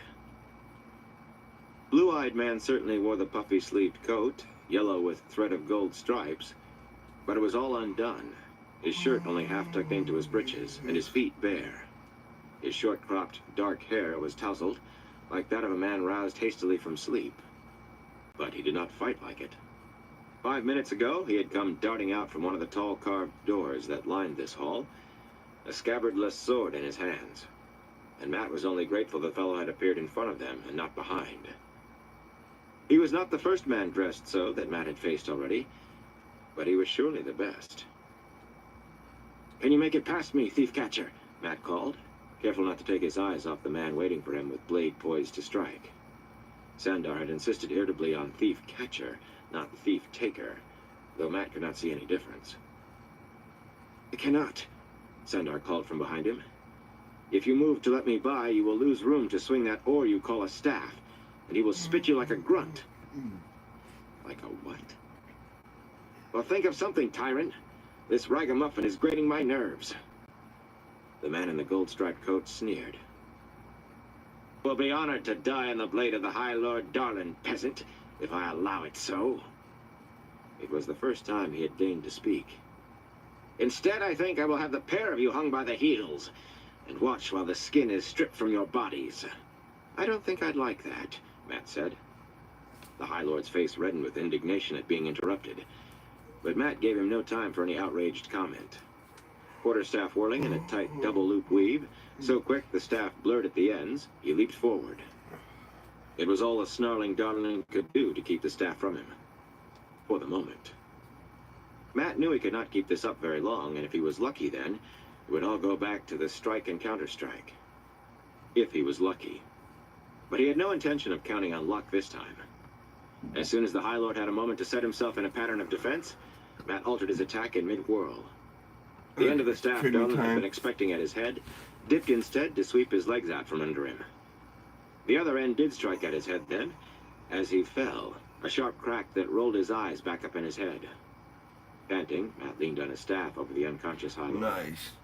Maybe if I fight one or two more like this, I'll bloody well fall over from exhaustion. The stories do not tell you being a hero is such hard work. Nynaeve always did find a way to make me work. Sandar came to stand beside him, frowning down at the crumpled High Lord. "He does not look so mighty lying there," he said wonderingly. "He does not look so much greater than me." Matt gave a start and peered down the hall, where a man had just gone trotting across along a joining corridor. Burn me. If I did not know it was crazy, I would swear that was Rand. "Sandar, you find that..." He began, swinging his staff up onto his shoulder, and was cut off when it thudded into something. Spinning, he found himself facing another half-dressed High Lord, this one with his sword on the floor, his knees buckling, and both hands to his head, where Matt's staff had split his scalp. Hastily, Matt poked him hard in the stomach with the butt of the staff to bring his hands down, then gave him another thump on the head to put him down in a heap on top of his sword. "Lucky, Sandar," he muttered. "You cannot beat bloody luck. Now, why don't you find this bloody private way the High Lords take down to the cells? Sandor had insisted there was such a stairway, and using it would avoid having to run through most of the stone. Matt did not think he liked men so eager to watch people put to the question that they wanted a quick route to the prisoners from their apartments. "Just be glad you were so lucky," Sandor said unsteadily, "or this one would have killed us both before we saw him. I know the door is here somewhere. Are you coming? Or do you mean to wait for another High Lord to appear?" "Lead on." Matt stepped over the unconscious High Lord. "I'm no bloody hero." Nodding, he followed the thief-catcher, who peered at the tall doors they passed, muttering that he knew it was here somewhere. Chapter 55. What is written in prophecy. Rand entered the chamber slowly, walking among the great polished red stone columns he remembered from his dreams. Silence filled the shadows, yet something called to him, and something flashed ahead. Momentary light throwing back shadow, a beacon. He stepped out beneath the great dome and saw what he saw. Kalandor, hanging hilt down in midair, waiting for no hand but that of the Dragon Reborn. As it revolved, it broke what little light there was into splinters, and now and then it flared as if with a light of its own, calling him, waiting for him. If I am the Dragon Reborn, if I am not just some half-mad man cursed with the ability to channel, a puppet dancing for Moraine in the White Tower. Take it, Lews Therin. Take it, Kinslayer. He spun to face the voice. The tall man with close-cropped white hair, who stepped from the shadows among the columns, was familiar to him. Rand had no idea who he was, this fellow in a red silk coat with black stripes down his sleeves and black breeches tucked into elaborately silver-worked boots. But he had seen him in his dreams. "You put them in a cage," he said. "Egwene and Nynaeve and Elaine. In my dreams. You kept putting them in a cage and hurting them." The man made a dismissive gesture of his hand. "No less than nothing. Perhaps one day when they have been trained, but not now. I confess surprised that you cared enough to make them useful. But you were ever a fool, ever ready to follow your heart before power. You came too soon, Lews Therin. Now you must do what you are not yet ready for, or else die. Die knowing you have left these women you care for in my hands." He seemed to be waiting for something, expectant. "I mean to use them more, Kinslayer. They will serve me, serve my power. That will hurt them far more than anything they have suffered before." Behind Rand, Kalandor flashed, That one here, a throwing little one bit. pulse of warmth against his back. "Who are you? You do not remember me, do you?" The white-haired man laughed suddenly. "I do not remember you either, looking this way. A country lad with a flute case on his back. Did Ishamael speak the truth? He was ever one to lie when it gained him an inch or a second. Do you remember nothing, Lews Therin?" "A name?" Rand demanded. "What is your name?" "Call me Belal." The Forsaken scowled when Rand did not react to the name. "Take it!" Belal snapped, throwing a hand toward the sword behind Rand. "Once we rode to war side by side. And for that I give you a chance. A bare chance, but a chance to save yourself. A chance to save those three I mean to make my pets. Take the sword, countryman.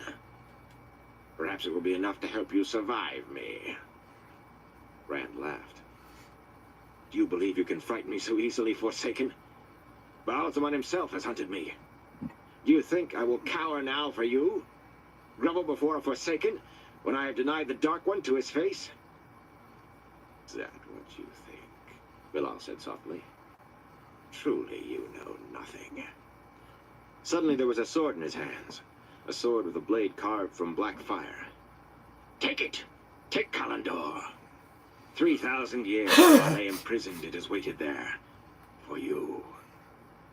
One of the most powerful sangreal we ever made. Take it, and defend yourself, if you can. He moved toward Rand as if to drive him back toward Kalendor, but Rand raised his own hands.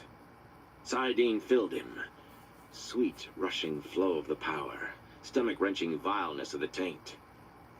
And he held a sword wrought from red flame, a sword with a heron mark on its fiery blade. He stepped into the forms Lan had taught him, till he flowed from one to the next as if in a dance, parting the silk. Water flows downhill, wind and rain. Blade of black fire met blade of red in showers of sparks, roars like white-hot metal shattering. And came back smoothly into a guard stance, trying not to let his sudden uncertainty show. A heron stood on the black blade, too, a bird so dark as to be nearly invisible.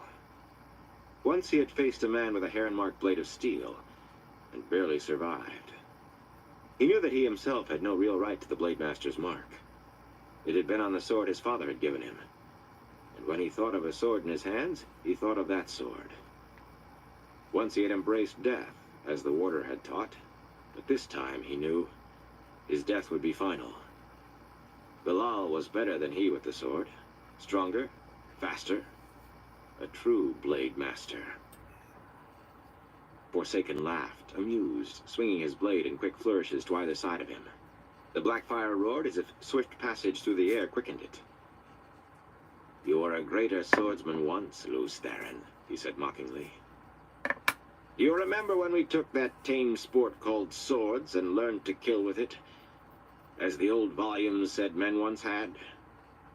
Do you remember even one of those desperate battles? Even one of our dire defeats?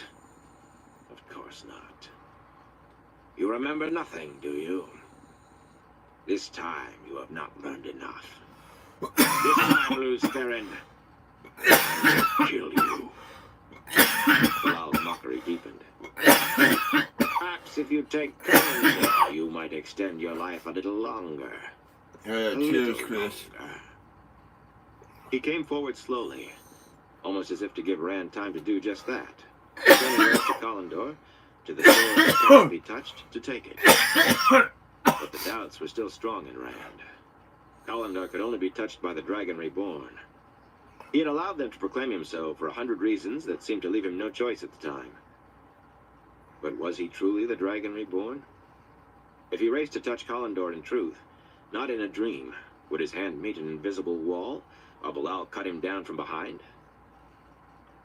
At the Forsaken with the sword he knew, the blade of fire wrought from saidin, and was driven back. The falling leaf met watered silk. The cat dances on the wall met the boar rushes downhill. The river undercuts the bank, nearly lost him his head, and he had to throw himself inelegantly to one side with black flame brushing his hair, rolling to his feet to confront the stone falls from the mountain. Methodically, deliberately, Bilal drove him back in a spiral that slowly tightened on Kalendor.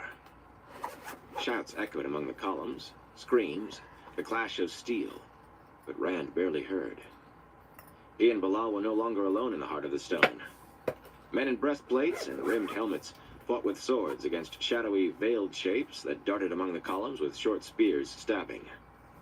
Some of the soldiers formed a rank. Arrows flashing out of the dimness took them in the throat, the face, and they died in their line. Rand hardly noticed the fighting, even when men fell dead within paces of him. His own fight was too desperate. It took all of his concentration. Wet warmth trickled down his side. The old wound was breaking open. He stumbled suddenly, not seeing the dead man at his feet until he was lying on his back atop his flute case on the stone floor. Bilal raised his blade of black fire, snarling, "Take it! Take Kalendor and defend yourself! Take it or I will kill you now!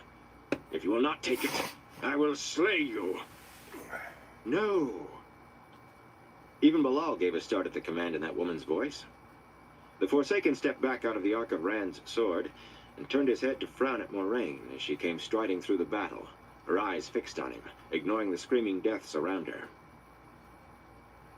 "I thought you were neatly out of the way, woman. No matter.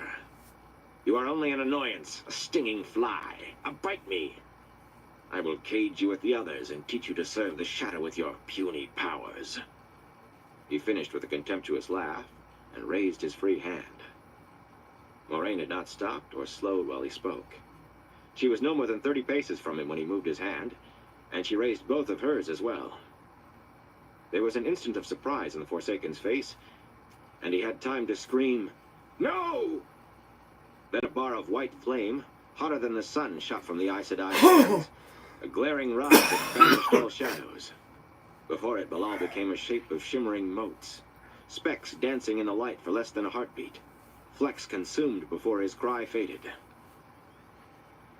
was silence in the chamber as that bar of light vanished. Silence except for the moans of the wounded. The fighting had stopped dead. Veiled men and men in breastplates alike standing as if stunned.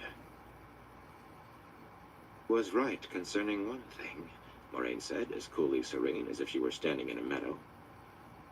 "You must take Kalendor.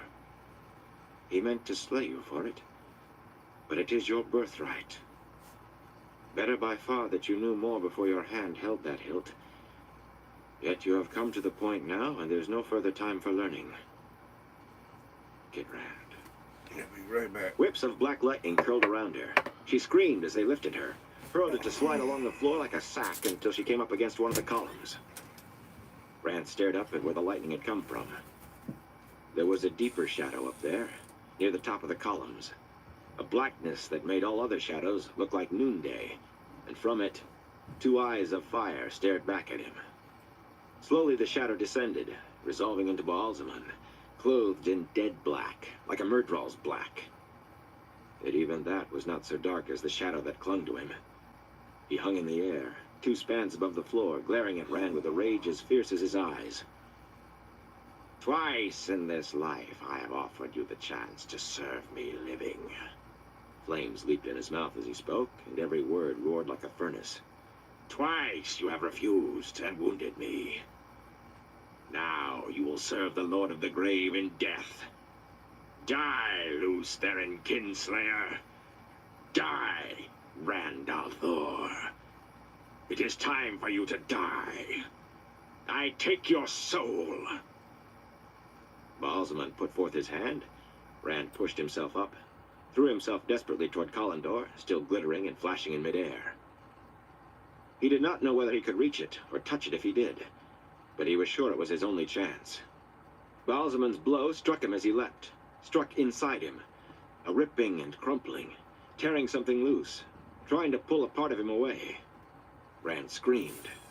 He felt as if he were collapsing like an empty sack, as if he were being turned inside out. The pain in his side, the wound taken at Falma, was almost welcome, something to hang on to, a reminder of life. His hand closed convulsively on Kalendor's hilt. The one power surged through him, a torrent greater than he could believe. From Hey, Sayadine Sports into Talk, the how you sword. doing? The crystal blade shone brighter than even Moraine's fire had. It was impossible to look at, impossible any longer to see that it was a sword. Only that light blazed in his fist. He fought the flow, wrestled with the implacable tide that threatened to carry him, all that was really him, into the sword with it. For a heartbeat that took centuries, he hung, wavering, balanced on the brink of being scoured away like sand before a flash flood. With infinite slowness, the balance firmed. It was still as though he stood barefoot on a razor's edge above a bottomless drop. Yet something told him this was the best that could be expected.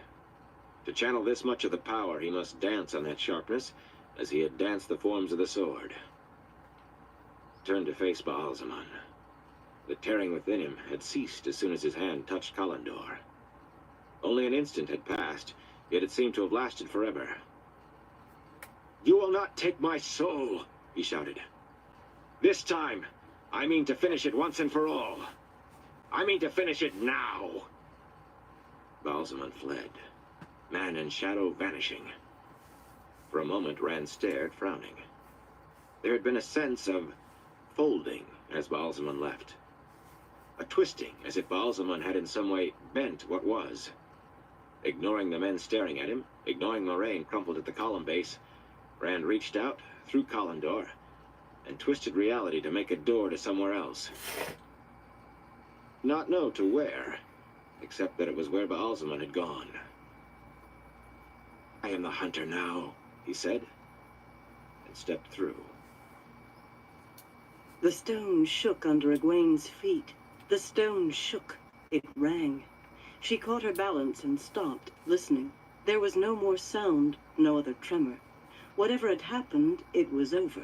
She hurried on.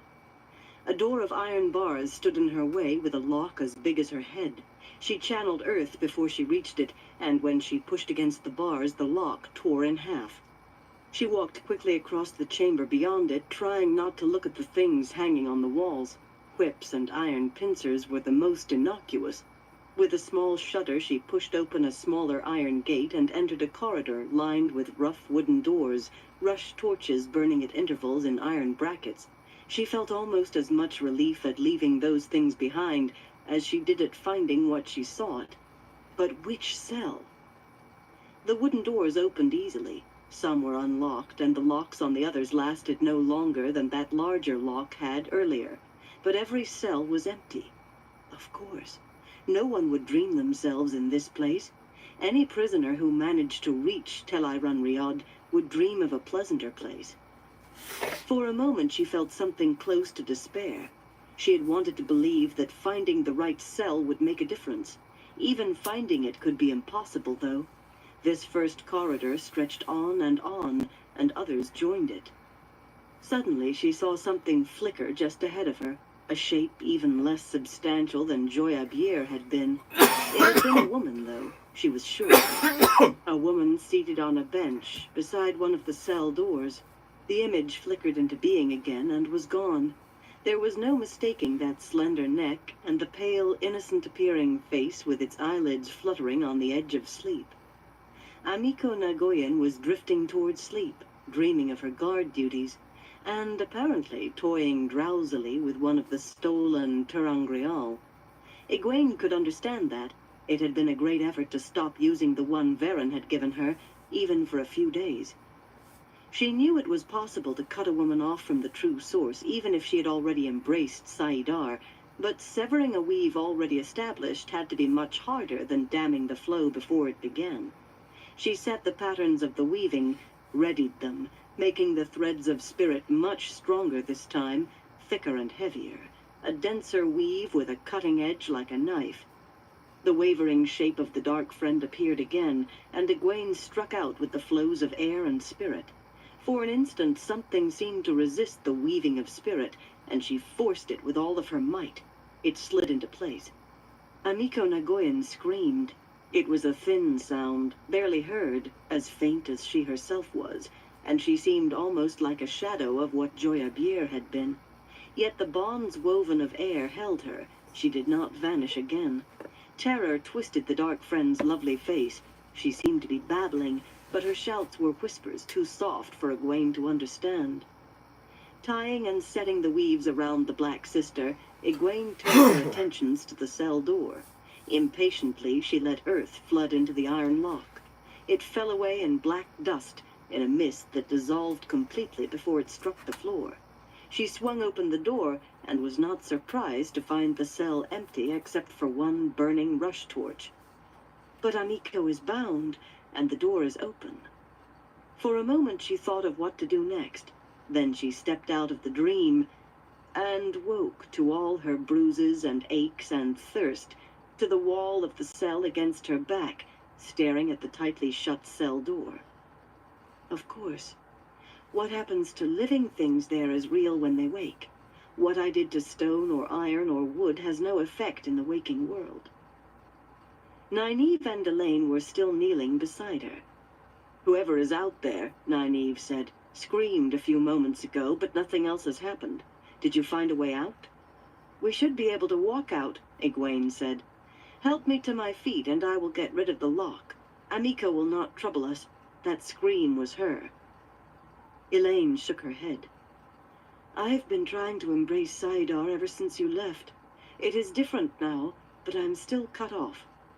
Egwene formed the emptiness inside her, became the rosebud opening to saidar. The invisible wall was still there. It shimmered now. There were moments when she almost thought she could feel the true source beginning to fill her with the power. Almost. The shield wavered in and out of existence too fast for her to detect. It might as well have been solid. She stared at the other two women. I bound her. I shielded her. She is a living thing, not lifeless iron. She must be shielded still. Something has happened to the shield set on us, Elaine said. But Amiko is still managing to hold it. Egwene let her head sag back against the wall. I will have to try again. Are you strong enough? Elaine grimaced. To be blunt, you sound even weaker than you did before. This try took something out of you, Egwene. I am strong enough there. She did feel more weary, less strong, but it was their only chance that she could see. She said as much, and their faces said they agreed with her, however reluctantly. Can you go to sleep again so soon? Nynaeve asked finally. Sing to me. Egwene managed to smile. Like when I was a little girl, please? Holding Nynaeve's hand with one of hers, the stone ring clasped in the other, she closed her eyes and tried to find sleep in the wordless humming tune. The wide door of iron bars stood open, and the room beyond seemed empty of life. But Matt entered cautiously. Sandar was still out in the hall, trying to peer both ways at once, certain that a High Lord, or maybe 100 defenders or so, would appear at any moment. There were no men in the room now, and by the looks of the half-eaten meals on a long table, they had left hurriedly, no doubt because of the fighting above. And from the looks of the things on the walls, he was just as glad he did not have to meet any of them. Whips in different sizes and lengths, different thicknesses, with different numbers of tails. Pincers and tongs and clamps and irons. Things that looked like metal boots and gauntlets and helmets, with great screws all over them as if to tighten them down. Things he could not even begin to guess the use of. If he had met the men who used these things, he thought he would surely have checked that they were dead before he walked away. Sandar, he hissed. Are you going to stay out there all bloody night? Hurried to the inner door, barred like the outer, but smaller, without waiting for an answer, and went through.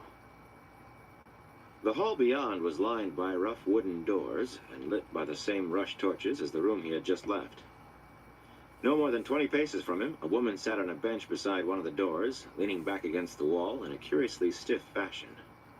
She turned her head slowly toward him at the sound of his boots grating on the stone. A pretty young woman. He wondered why she did not move more than her head, and why even that moved as if she were half asleep. Was she a prisoner? Out in the hall? But nobody with a face like that could be one of the people who uses the things on those walls. She did look almost asleep, with her eyes only partly open, and the suffering on that lovely face surely made her one of the tortured, not a torturer. Stop! Sandar shouted behind him. She is Aes Sedai. She is one of those who took the women you seek. Matt froze in the middle of a step, staring at the woman. He remembered Moraine hurling balls of fire. He wondered if he could deflect a ball of fire with his quarterstaff. He wondered if his luck extended to outrunning Aes Sedai. Help me, she said faintly. Her eyes still looked nearly asleep, but the pleading in her voice was fully awake. Help me, please. Matt blinked. She still had not moved a muscle below her neck. Cautiously, he stepped closer, waving to Sandar to stop his groaning about her being Aes Sedai. She moved her head to follow him, no more than that. A large iron key hung at her belt. For a moment he hesitated. Aes Sedai, Sandar said. Why doesn't she move? Swallowing, he eased the key free as carefully as if he were trying to take a piece of meat from a wolf's jaws. She rolled her eyes toward the door beside her and made a sound like a cat that had just seen a huge dog come snarling into the room and knew there was no way out. He did not understand it, but as long as she did not try to stop him opening that door, he did not care why she just sat there like a stuffed scarecrow. On the other hand, he wondered if there was something on the other side worth being afraid of. If she is one of those who took Egwene and the others, that's the reason she's guarding them. Tears leaked from the woman's eyes. Only she looks like it's a bloody half-man in there. There was only one way to find out. Propping his staff against the wall, he turned the key in the lock and flung open the door, ready to run if need be. Nynaeve and Elaine were kneeling on the floor with Egwene apparently asleep between them. He gasped at the sight of Egwene's swollen face and changed his mind about her sleeping. The other two women turned toward him as he opened the door. They were almost as battered as Egwene. "Burn me, burn me," looked at him, and gaped. "Trim Cawthon," Nynaeve said, sounding shocked. "What under the light are you doing here?" "I came to bloody rescue you," he said. "Burn me if I expected to be greeted as if I had come to steal a pie. You can tell me why you look as if you've been fighting bears later if you want. If Egwene cannot walk, I'll carry her on my back. There are Aiel all over the stone, or near enough, and either they are killing the bloody defenders or the bloody defenders are killing them. But whichever way it is, we had better get out of here while we bloody well can. If we can." "Mind your language," Nynaeve told him, and Elaine gave him one of those disapproving stares women were so good at. Neither one seemed to have her full attention in it, though. They began shaking Egwene as if she were not covered with more bruises than he had ever seen in his life. Egwene's eyelids fluttered open, and she groaned. "Why did you wake me? I must understand it. If I loose the bonds on her, she will wake and I'll never catch her again. But if I do not, she cannot go all the way to sleep, and..."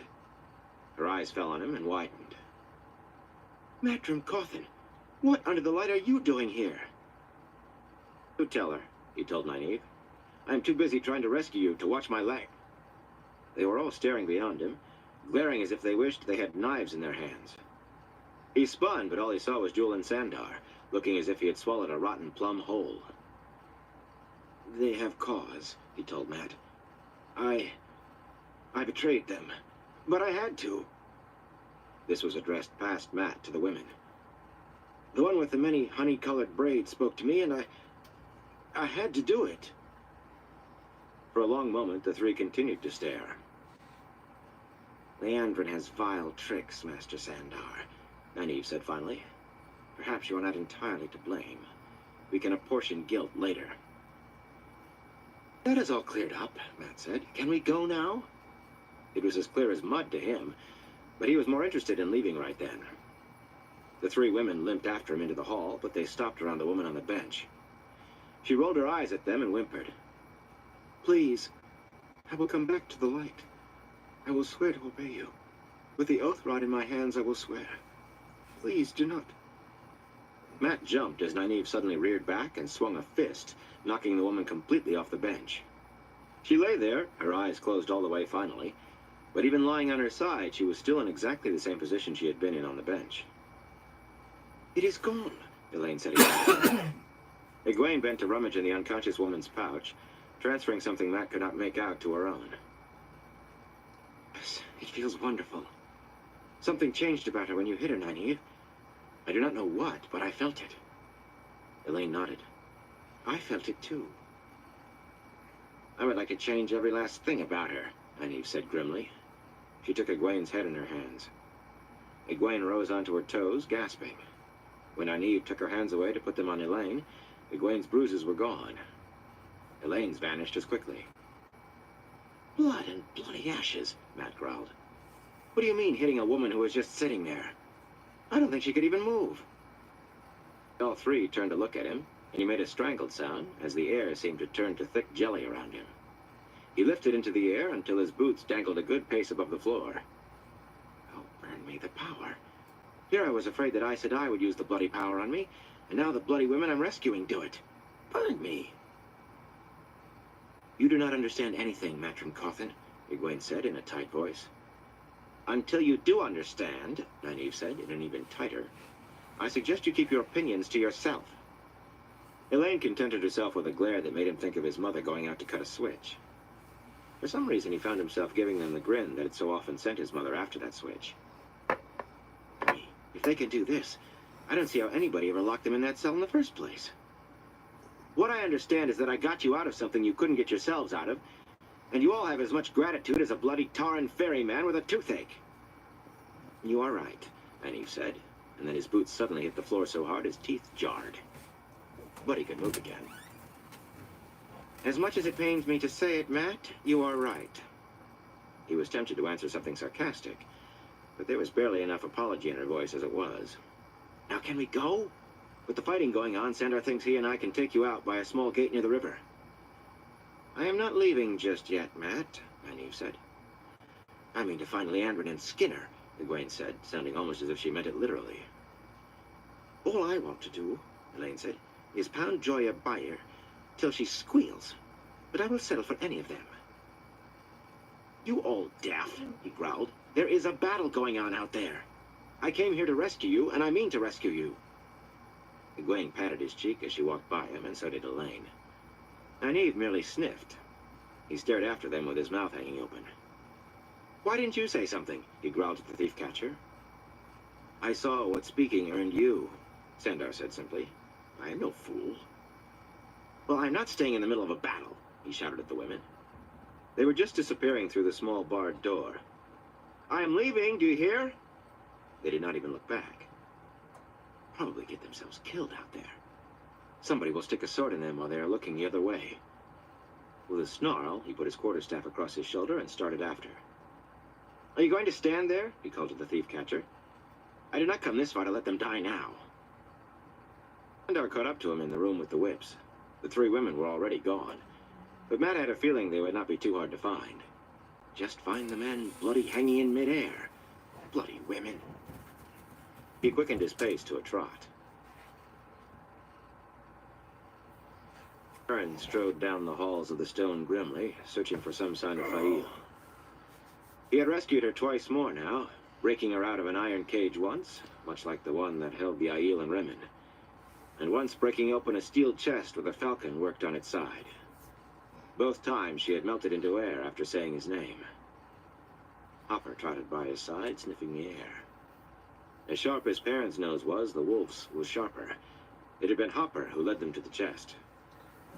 Perrin wondered whether he was ever going to free her in truth. There had not been any sign in a long time, it seemed. The halls of the stone were empty, lamps burning, tapestries and weapons hanging on the walls, but nothing moved except himself and Hopper. Except I think that was Rand. It had only been a glimpse, a man running as if chasing someone. It could not be him. It couldn't. But I think it was. Hopper quickened his steps suddenly, heading for another set of tall doors, these clad in bronze. Perrin tried to match the pace, stumbled, and fell to his knees, throwing out a hand to catch himself short of dropping on his face. Weakness washed through him as if all his muscles had gone to water. Even after the feeling receded, it took some of his strength with it. It was an effort to struggle to his feet. Hopper turned to look at him. You are here too strongly, young bull. The flesh weakens. You do not care to hold on to it enough. Soon flesh and dream will die together. Find her, Perrin said. That is all I ask. Find Faile. Yellow eyes met yellow eyes. The wolf turned and trotted to the doors. Down here, young bull. Perrin reached the doors and pushed. They did not budge. There seemed to be no way to open them. No handles, nothing to grip. There was a tiny pattern worked into the metal, so fine his eyes almost did not see it. Falcons. Thousands of tiny falcons. She has to be here. I do not think I can last much longer. With a shout, he swung his hammer against the bronze. It rang like a great gong. Again he struck, and the peal deepened. A third blow, and the bronze doors shattered like glass. Then, 100 paces from the broken doors, a circle of light surrounded a falcon chained to a perch. Darkness filled all the rest of that vast chamber. Darkness and faint rustlings as of hundreds of wings. He took a step into the room, and a falcon swooped out of the murk, talons scoring his face as it passed. He threw an arm across his eyes. Talons tore his forearm, and staggered toward the perch. Again and again the birds came, falcons diving, striking him, tearing him. But he lumbered on with blood pouring down his arms and shoulders. That one arm protecting the eyes he had fixed on the falcon on the perch. He had lost the hammer, he did not know where, but he knew that if he went back to search, he would die before he found it. As he reached the perch, the slicing talons drove him to his knees. He peered up under his arm at the falcon on the perch, and she stared back with dark, unblinking eyes. The chain that held her leg was fastened to the perch with a tiny lock shaped like a hedgehog. He seized the chain with both hands, careless of the other falcons that now became a whirlwind of cutting talons around him, and with his last strength, snapped it. Pain and the falcons brought darkness. Opened his eyes to stinging agony, as if his face and arms and shoulders had been sliced with 1,000 knives. It did not matter. Fail was kneeling over him, those dark, tilted eyes filled with worry, wiping his face with a cloth already soaked in his blood. "My poor Perrin," she said softly. "My poor blacksmith. You were hurt so badly." With an effort that caused more pain, he turned his head. This was the private dining room in the Star, and near one leg of the table lay a wooden carving of a hedgehog, broken in half. "Fail," he whispered to her. "My falcon."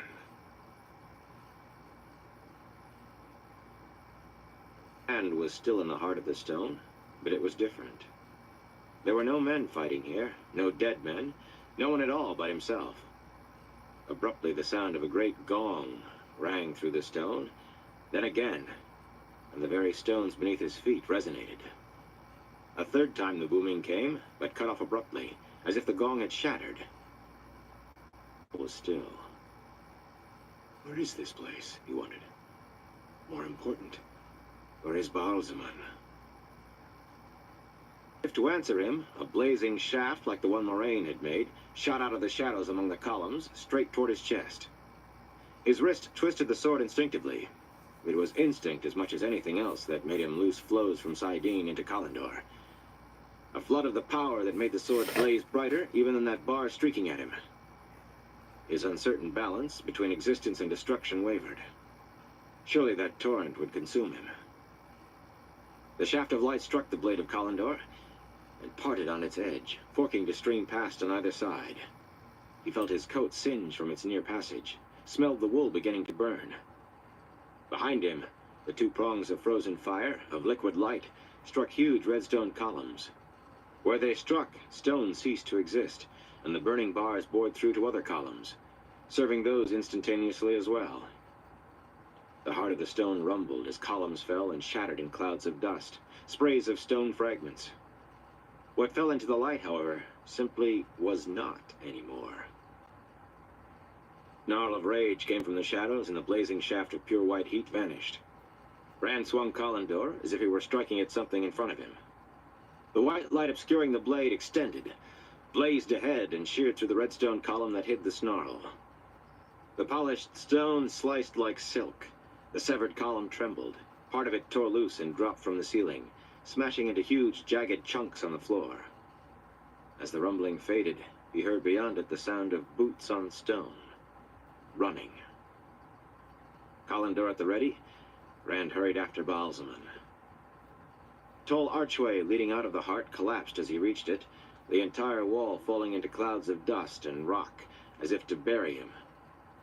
But he threw the power at it, and all became dust floating in the air. He ran on. He was not sure what he had done, or how, but he had no time to think on it.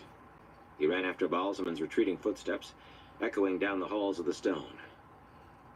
Myrddraal and Trollocs leaped out of thin air, huge bestial shapes and eyeless faces distorted with a rage to kill, in hundreds.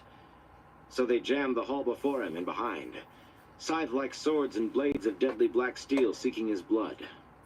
Without knowing how, he turned them to vapor that parted before him, and vanished. The air around him suddenly became choking soot, clogging his nostrils, shutting off breath. But he made it fresh air again, a cool mist.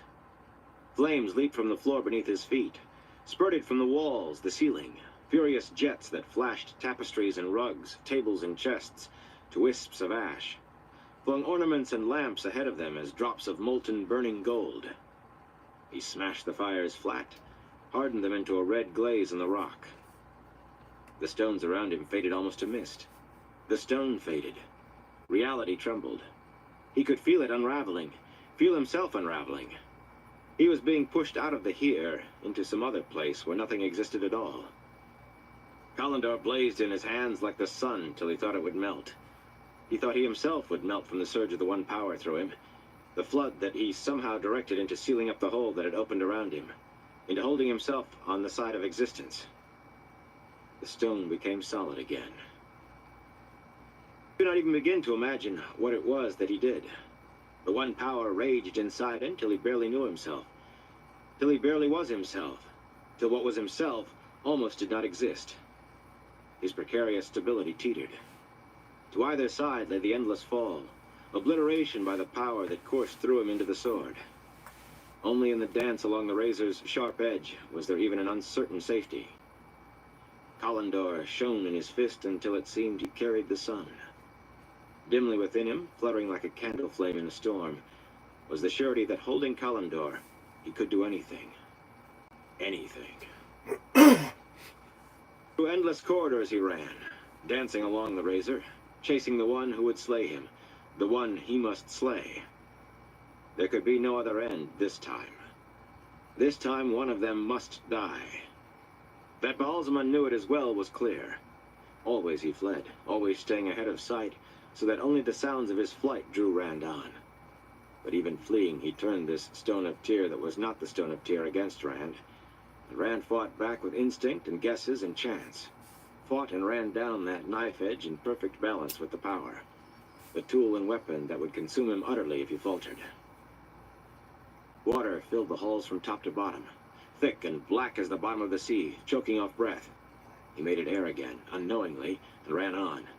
And suddenly the air gained weight until it seemed every inch of his skin supported a mountain, squeezing in from all directions.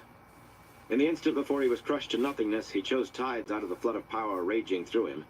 He did not know how, or which, or why. It was too fast for thought or knowing. And the pressure vanished. He pursued Baalzamon, and the very air was abruptly solid rock encasing him. Then molten stone. Then nothing at all to fill his lungs. The ground beneath his boots pulled at him, as if every pound suddenly weighed 1,000. Then all weight vanished, so that a step left him spinning in midair. Unseen maws gaped to rip his mind from his body, to tear away his soul. He sprang each trap and ran on. What Baalzamon twisted to destroy him, he made right without being aware of how. Vaguely, he knew that in some way, he had brought things back into natural balance, forced them into line with his own dance down that impossibly thin divide between existence and nothingness. But that knowledge was distant. All his awareness lay in the pursuit, the hunt, the death that must end it. He was in the heart of stone again, stalking through the rubbled gap that had been a wall. Some of the columns hung like broken teeth now, and Baalzamon backed away from him, eyes burning, shadow cloaking him. Black lines like steel wires seemed to run off from Baalzamon into the darkness mounding around him, vanishing into unimaginable heights and distances within that blackness. "I will not be undone!" Baalzamon cried. His mouth was fire, his shriek echoed among the columns. "I cannot be defeated! Aid me!" Some of the darkness shrouding him drifted into his hands, formed into a ball so black it seemed to soak up even the light of Kalendor. Sudden triumph blazed in the flames of his eyes. "You are destroyed!" Rand shouted. Kalendor spun in his hands. Its light roiled the darkness, severed the steel-black lines around Baalzamon, and Baalzamon convulsed. As if there were two of him, he seemed to dwindle and grow larger at the same time. "You are undone!" Rand plunged the shining blade into Baalzamon's chest. Baalzamon screamed, and the fires of his face flared wildly. "Fool!" he howled. "The great Lord of the Dark can never be defeated!" Rand pulled Kalendor's blade free as Baalzamon's body sagged and began to fall, the shadow around him vanishing. And suddenly Rand was in another heart of the stone, surrounded by columns still whole, and fighting men screaming and dying, veiled men and men in breastplates and helmets. Moraine still lay crumpled at the base of a red stone column, and at Rand's feet lay the body of a man sprawled on its back with a hole burned through the chest. Might have been a handsome man in his middle years, except that where his eyes and mouth should have been were only pits from which rose tendrils of black smoke. "I've done it," he thought. "I have killed Baalzamon, killed Shaitan. I have won the last battle. Light. I am the Dragon Reborn, the breaker of nations, the breaker of the world. No, I will end the breaking, end the killing. I will make it end. He raised Kalendor above his head. Silver lightning crackled from the blade, jagged streaks arching toward the great dome above. "Stop!" he shouted. The fighting ceased. Men stared at him in wonder, over black veils from beneath the rims of round helmets. "I am Rand al'Thor," he called, so his voice rang through the chamber. "I am the Dragon Reborn." Kalendor shone in his grasp. One by one, veiled men and helmeted, they knelt to him, crying, "The dragon is reborn! The dragon is reborn!" Chapter 56, the last chapter. People of the Dragon. Throughout the city of Tyr, people woke with the dawn, speaking of the dreams they had had. Dreams of the dragon battling Baalzamon in the heart of the stone. And when their eyes rose to the great fortress of the stone, they beheld a banner waving from its greatest height. Across a field of white flowed a sinuous form like a great serpent, scaled in scarlet and gold, but with a golden lion's mane and 4 legs, each tipped with 5 golden claws. Men came, stunned and frightened from the stone, to speak in hushed tones of what had happened in the night. And men and women thronged the streets, weeping as they shouted the fulfillment of prophecy. "The dragon!" they shouted. "al'Thor! The dragon! al'Thor!" Peering through an arrow slit high on the side of the stone, Matt shook his head as he listened to the chorus rising out of the city in waves. Well, maybe he is. He was still having a hard enough time coming to grips with Rand really being there. Everyone in the stone seemed to agree with the people below, or if they did not, they were not letting on. He had seen Rand just once since the night before, striding along a hall with Kalendor in his hand, surrounded by a dozen veiled Aiel and trailing a cloud of Tyrants, a knot of defenders of the stone, and most of the few surviving High Lords. The High Lords, at least, seemed to think Rand would need them to help him rule the world. The Aiel kept everyone back with sharp looks, though, and spears if need be. They surely believed Rand was the dragon, though they called him He Who Comes with the Dawn. There were nearly 200 Aiel in the stone. They had lost a third of their numbers in the fight, but they had killed or captured 10 times as many defenders. As he turned from the arrow slit, his eyes brushed across Ruark. There was a tall stand at one end of the room, carved and polished upright wheels of some pale, dark-stripped wood with shelves slung between them so all of the shelves would stay flat as the wheels were revolved. Each shelf held a large book bound in gold, covers set with sparkling gems. The Aiel had one of the books open and was reading. Some sort of essays, Matt thought. Who would have thought an Aiel would read books? Who would have thought an Aiel could bloody read? Clark glanced in his direction, all cold blue eyes and level stare. Matt looked away hastily before the Aiel could read his thoughts on his face. At least he is not veiled, thank the light. Burn me that Aviendha nearly took my head off when I asked her if she could do any dances without spears. Bane and Chiat presented another problem. They were certainly pretty and more than friendly, but he could not manage to talk to the one without the other. The male Aiel seemed to think his efforts to get one of them alone were funny, and for that matter, so did Bane and Chiat. Women are odd, but Aiel women make odd seem normal. The great table in the middle of the room, ornately carved and gilded on edges and thick legs, had been meant for gatherings of the High Lords. Moraine sat in one of the throne-like chairs, with the crescent banner of Tyr worked into its towering back in gilt and polished carnelian and pearl shell. Egwene, Nynaeve, and Elaine sat close by her. I still cannot believe Perrin is here in Tyr, Nynaeve was saying. Are you sure he is all right? Matt shook his head. He would have expected Perrin to have been up in the stone last night. The blacksmith had always been braver than anyone with good sense. It was well when I left him. Moraine's voice was serene. Whether he still is, I do not know.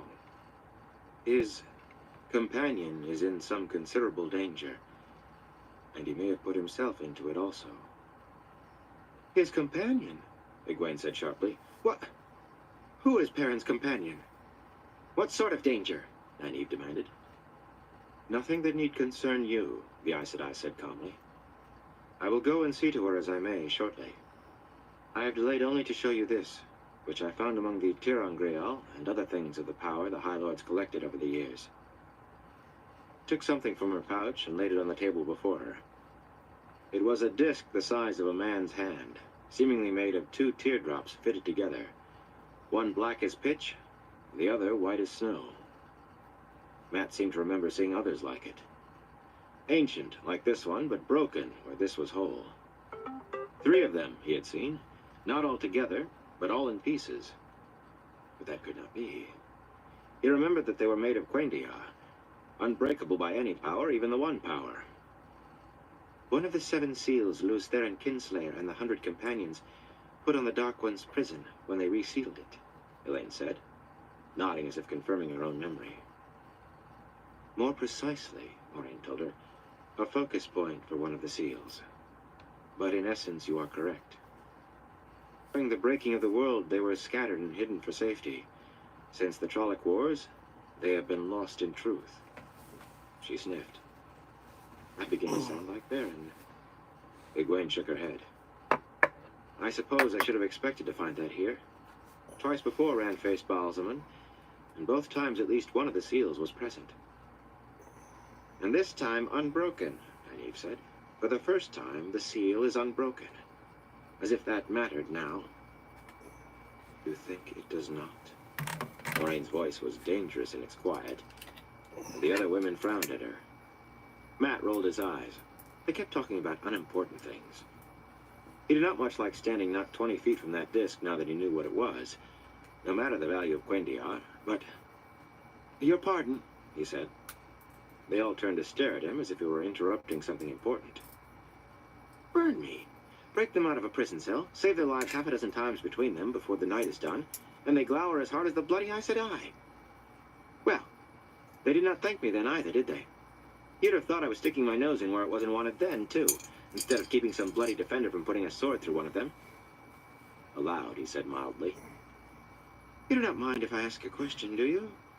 You've all been talking this, Aes Sedai, business, and no one has bothered to tell me anything. Matt, Nynaeve said warningly, tugging her braid, but Moraine said, in a calm only just touched with impatience, what is it that you wish to know? I want to know how all of this can be.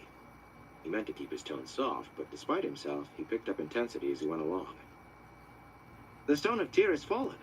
The prophecy said that would never happen till the people of the dragon came. Does that mean we are the people of the dragon? You, me, Lan, and a few hundred bloody Aiel? He had seen the water during the night. All right, There did everyone. not seem to be much edge You between got Lan call and the into this Aiel as life to for who was more tonight. deadly. As Ruark straightened to stare at him, he hastily added, No, I want to thank sorry, everyone Lord. for stopping by, Slip of and the tongue. everyone continues to stop by. I appreciate all y'all's Moraine said support. slowly. Until next time, I everyone. came to stop y'all Bilal stay from safe. killing Rand.